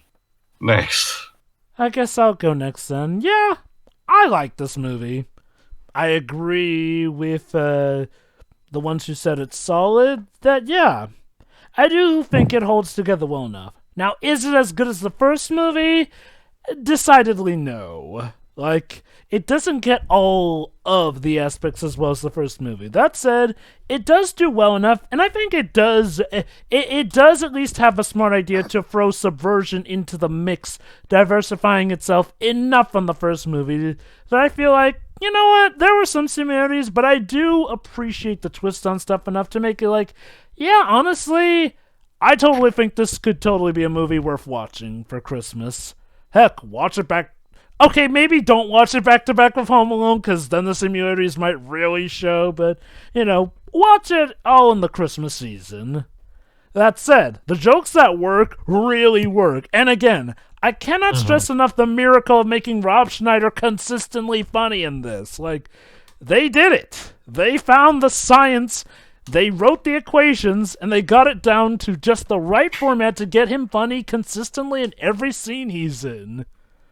Like, To the point where I was able to go for this entire thing without making a Rob Schneider derpy derp joke. pretty much. And look, they got Tim Curry. Like, okay, adding Tim Curry in a sizable enough role, more often than not, that's more or less gonna always automatically be a point, and it's definitely a point in this movie's favor. Like, I love that transition between the Grinch's face to his, like, holy cow. And yes, he's... That's Team's old face, remember, Trova.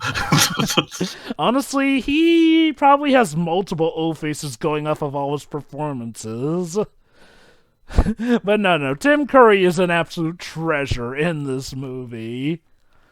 And, yeah, a lot of the jokes I feel do work here. What is a shame is, like, again, my biggest problem is probably the bits with the bird lady here and there. Her motivation and why she turned out homeless feels weak from a storytelling perspective, to say the least. And while it is nice that she does come to help out with the birds in the end in a rather cool and partially terrifying scene with the birds literally tearing at the Wet Bandits here and there, it's just not as good as the first one. I think that's the best way to describe this movie. It's good, but it definitely is encumbered by the shadow of its older brother. That said, Let me put it this way: while technically what the old man saving Kevin was technically smaller in scale, he just whacked him with a shovel. That's it. Whereas in here, like you said, it was an incredibly terrifying. It was bigger, but it didn't have the same meaning because. Like while it was technically smaller, the old man saving Kevin was an emotionally satisfying payoff because of the great build-up. The lack of build-up on this movie makes it so that while fun, it doesn't have the same emotional punch to it that the first movie had. That it really is a misunderstanding in general of how, like, let's make this bigger and funnier. Yeah, it is bigger and funnier, but you're clearly trying to do it to distract me from the fact that it doesn't have the same meaning, though. I wouldn't say that was their intent, because it does feel like unlike a lot of other soulless sequels or ventures, I will say that it does still feel like the heart is still there, just that it was slightly misplaced, if you catch my drift. Sure. I will say this, though, I kind of feel a bit sorry for Macaulay Culkin, because while he was a big, and I do mean really big star after Home Alone, after Home Alone 2, well, his movies kind of, they, And we know what happened after. Well, let's see. There was Nutcracker here and there. There was Page Master. There was Richie Rich. And, yeah, his movie appearances became a lot more sparse here and there. Like, okay, look, it's one thing for, a big-name actor to become big, but I gotta feel sorry for a kid actor who's, like, the face of Hollywood for all those years, only to then just, get bumped off. It's kind of like that episode where Bart has his 5 minutes of fame, essentially. That suck. That said, Culkin still seems to be doing fine these days, so it's not like it was a mental drain on him, at least as far as I know. And I do still wish him the best. Like I said, this movie, it's still good. It's still solid. It holds up relatively well, just not as good as the first one. And you know what? That's okay. Like, look, it wasn't a god-awful train wreck. It was still an enjoyable Christmas film that can still teach a good message, regardless of how repetitive from the first film that may be.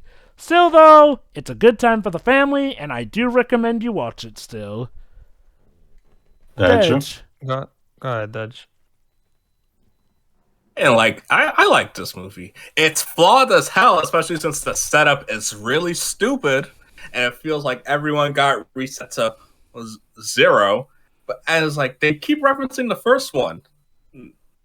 Yeah, so it's like all these events happened, so you think they would have learned to be more trusting and closer as a family, but no. And like Shira said, these parents are terrible. They suck. Holy crap. Well, they got I also divorced, feel like so- they tried a bit too hard to up the ante with the slapstick humor when Harry and Merv got beat up. It's like this feels like no, they should be dead at this point. Dead. Just wait till you see Home Alone 3 and how I have. that one gets even I more think dangerous. it's a bit weird. Although to be fair, that time it was against terrorists. I like I said, I still like that movie, but you and I thought going up against terrorists is like what? In due time. Also Scarlett Johansson's there. But besides that, it just feels like, hey, this is the first movie again. But the first one had a more solid and condensed plot. This one was trying to capture the magic of it, but you can tell what they really wanted to do was focus more on the most memorable part of the first movie. The climax between Harry versus Kevin. Oh no, that's fine. Could be worse, but could be better. It will be worse at some point, yeah. Anyway, Pedro, go. Yeah. Okay. Let me start. Like I said, the movie is enjoyable in a vacuum. Like the slapstick is really fun, and there's some really good lines from all the actors, and they're trying their hardest with what they're given. So yeah, no complaints there. And John Williams' score is still great. Chris Columbus' direction is also mostly on point. So yeah, sure. The real problem in this movie comes in the actual story itself. Like because this is literally called Home Alone 2. This is a sequel to the first movie. It literally sells itself as one, and it is one. Therefore, it should be judged as one. And this movie does commit some cardinal sins that sequels should always try to avoid, which is avoid giving the viewer the feeling of deja vu. Because like Deji said, yeah, when you break down the story, it's basically redoing a lot of the same beats of the first movie again. And it's not even doing them as well as the first movie did for the most part, especially regarding, like I said, the old lady's plot. Because what gave the first movie its emotional substance was the old man's storyline. Because it's not even just the old man's storyline learning to, getting up the courage to call his sons to reconciliate. It's also the fact that the old man's story also has Kevin reflect on how he dealt with his family, understand that it is important for Kevin to make amends with his family because there are more important things. But in this movie, Kevin doesn't actually learn anything from the old lady. Not really. He just tells her, "Look, I know that life is tough, but perk up. Okay, fine." That's basically what it is. Like, there's no actual substance to their conversation in the theater. Not really. Like Jova said, her backstory lacks elaboration, and as a result, has the unintended effect of making her seem like she just gave up on shit just because her husband left her.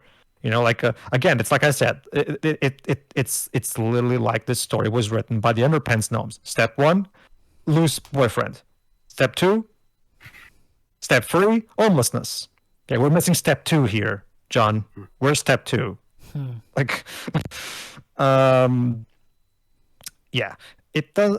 As a result, the emotional resonance of this movie is very, very deflated. The movie has good intentions, don't get me wrong, but yeah, it doesn't execute things nearly as well. And like I said, Kevin doesn't learn anything from her. That's kind of what I really miss. It shows a lack of understanding. The old man's plot was also completely tied to Kevin's plot. And the old lady's plot doesn't really connect to anything that goes on in the rest of the movie. It's just on its own. It's just there in a vacuum. It doesn't actually connect to what's happening to Kevin. Not really. If anything, because her dilemma is that she got her heart broken, which Kevin is 10 years old, so obviously he has never experienced that, so he has no way of relating to her. Unlike with the old man. As a result, like I said, the conversation is nowhere near as strong. It's a complete. Again, they're trying to repeat the first movie, but it's like John and Chris don't remember what really was the magic that really made the first movie a home run on all fronts. Yeah, they do. They just feel like, oh, it was the slapstick humor, right? No, it was the story. That was part of it. The slapstick was part of it. Don't get me wrong. I'm not trying to downplay the importance of the slapstick, but what elevated that movie from just being a funny movie into a great movie was its story, its emotionally resonant story, and the fact that that doesn't work here is kind of an elephant in the room. So yeah, it's fun. That being said, like I said, the slapstick is a lot of fun. The characters are all great, and the music is great. It's just that. Yeah, the emotional resonance was one of the big things that I loved about the first movie, and it doesn't really work in this one, so I can't help but really it never leaves. Even when I'm watching the best parts of the movie, that feeling of been there, done that, as well as I'm not as nearly as emotionally invested in this one as I was last time. That feeling never truly leaves, even when I'm enjoying myself. It really is. It really keeps nagging at the back of my mind when I'm watching. Because don't get me wrong, this all in all, this is still a really enjoyable movie. This is not an Incredibles 2 scenario where there were far bigger problems than just the repetition. In here, it's mostly just the repetition. And yes, the emotional plot doesn't work, but the movie's still enjoyable as a result. So there is that. So it's one of those. So, like I said before, in a vacuum, if you just watch this movie in a vacuum. Imagine you haven't seen the first one, and you're just watching this as your first time. You'll enjoy it a lot better because you don't have the first one to compare it to. But as someone who loves the original film, obviously, I'm going to kind of compare it to the first one. And yeah, when you put it right up next to the first one, yeah, it doesn't work nearly as well because it's very unbalanced. There are some things that are better, like some of the others have said. Some of the slapstick is actually even funnier than it was in the first movie, and that's cool. But why not improve upon the emotional aspect as well and make it even better than the first movie while you're at it? But whatever. The point is, it's enjoyable. It's definitely enjoyable. But yeah, you have to try your best to separate it from the first movie because if you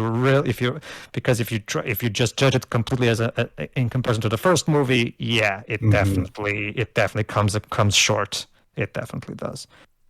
But yeah, it's still really enjoyable, which is more than I can say for the movies that came after. So I guess there's that. We'll have to see. Speaking. So that was almost. Yeah, Joe, tell us you have a better destination for Christmas. It has been a bit of a roller coaster so far. So, Tio, I heard you say that you would prefer Danny DeVito in the shower instead. Well, I can't give you Danny DeVito in the shower, but I can give you Danny DeVito opposite of Matthew Broderick in a wonderful Christmas classic. So, get the sleigh ready. Because next time, we're venturing off to the mid-2000s to go see a little movie called Deck the Halls. All right. See ya. See ya. I can't tell if that's a good movie or not. Me neither.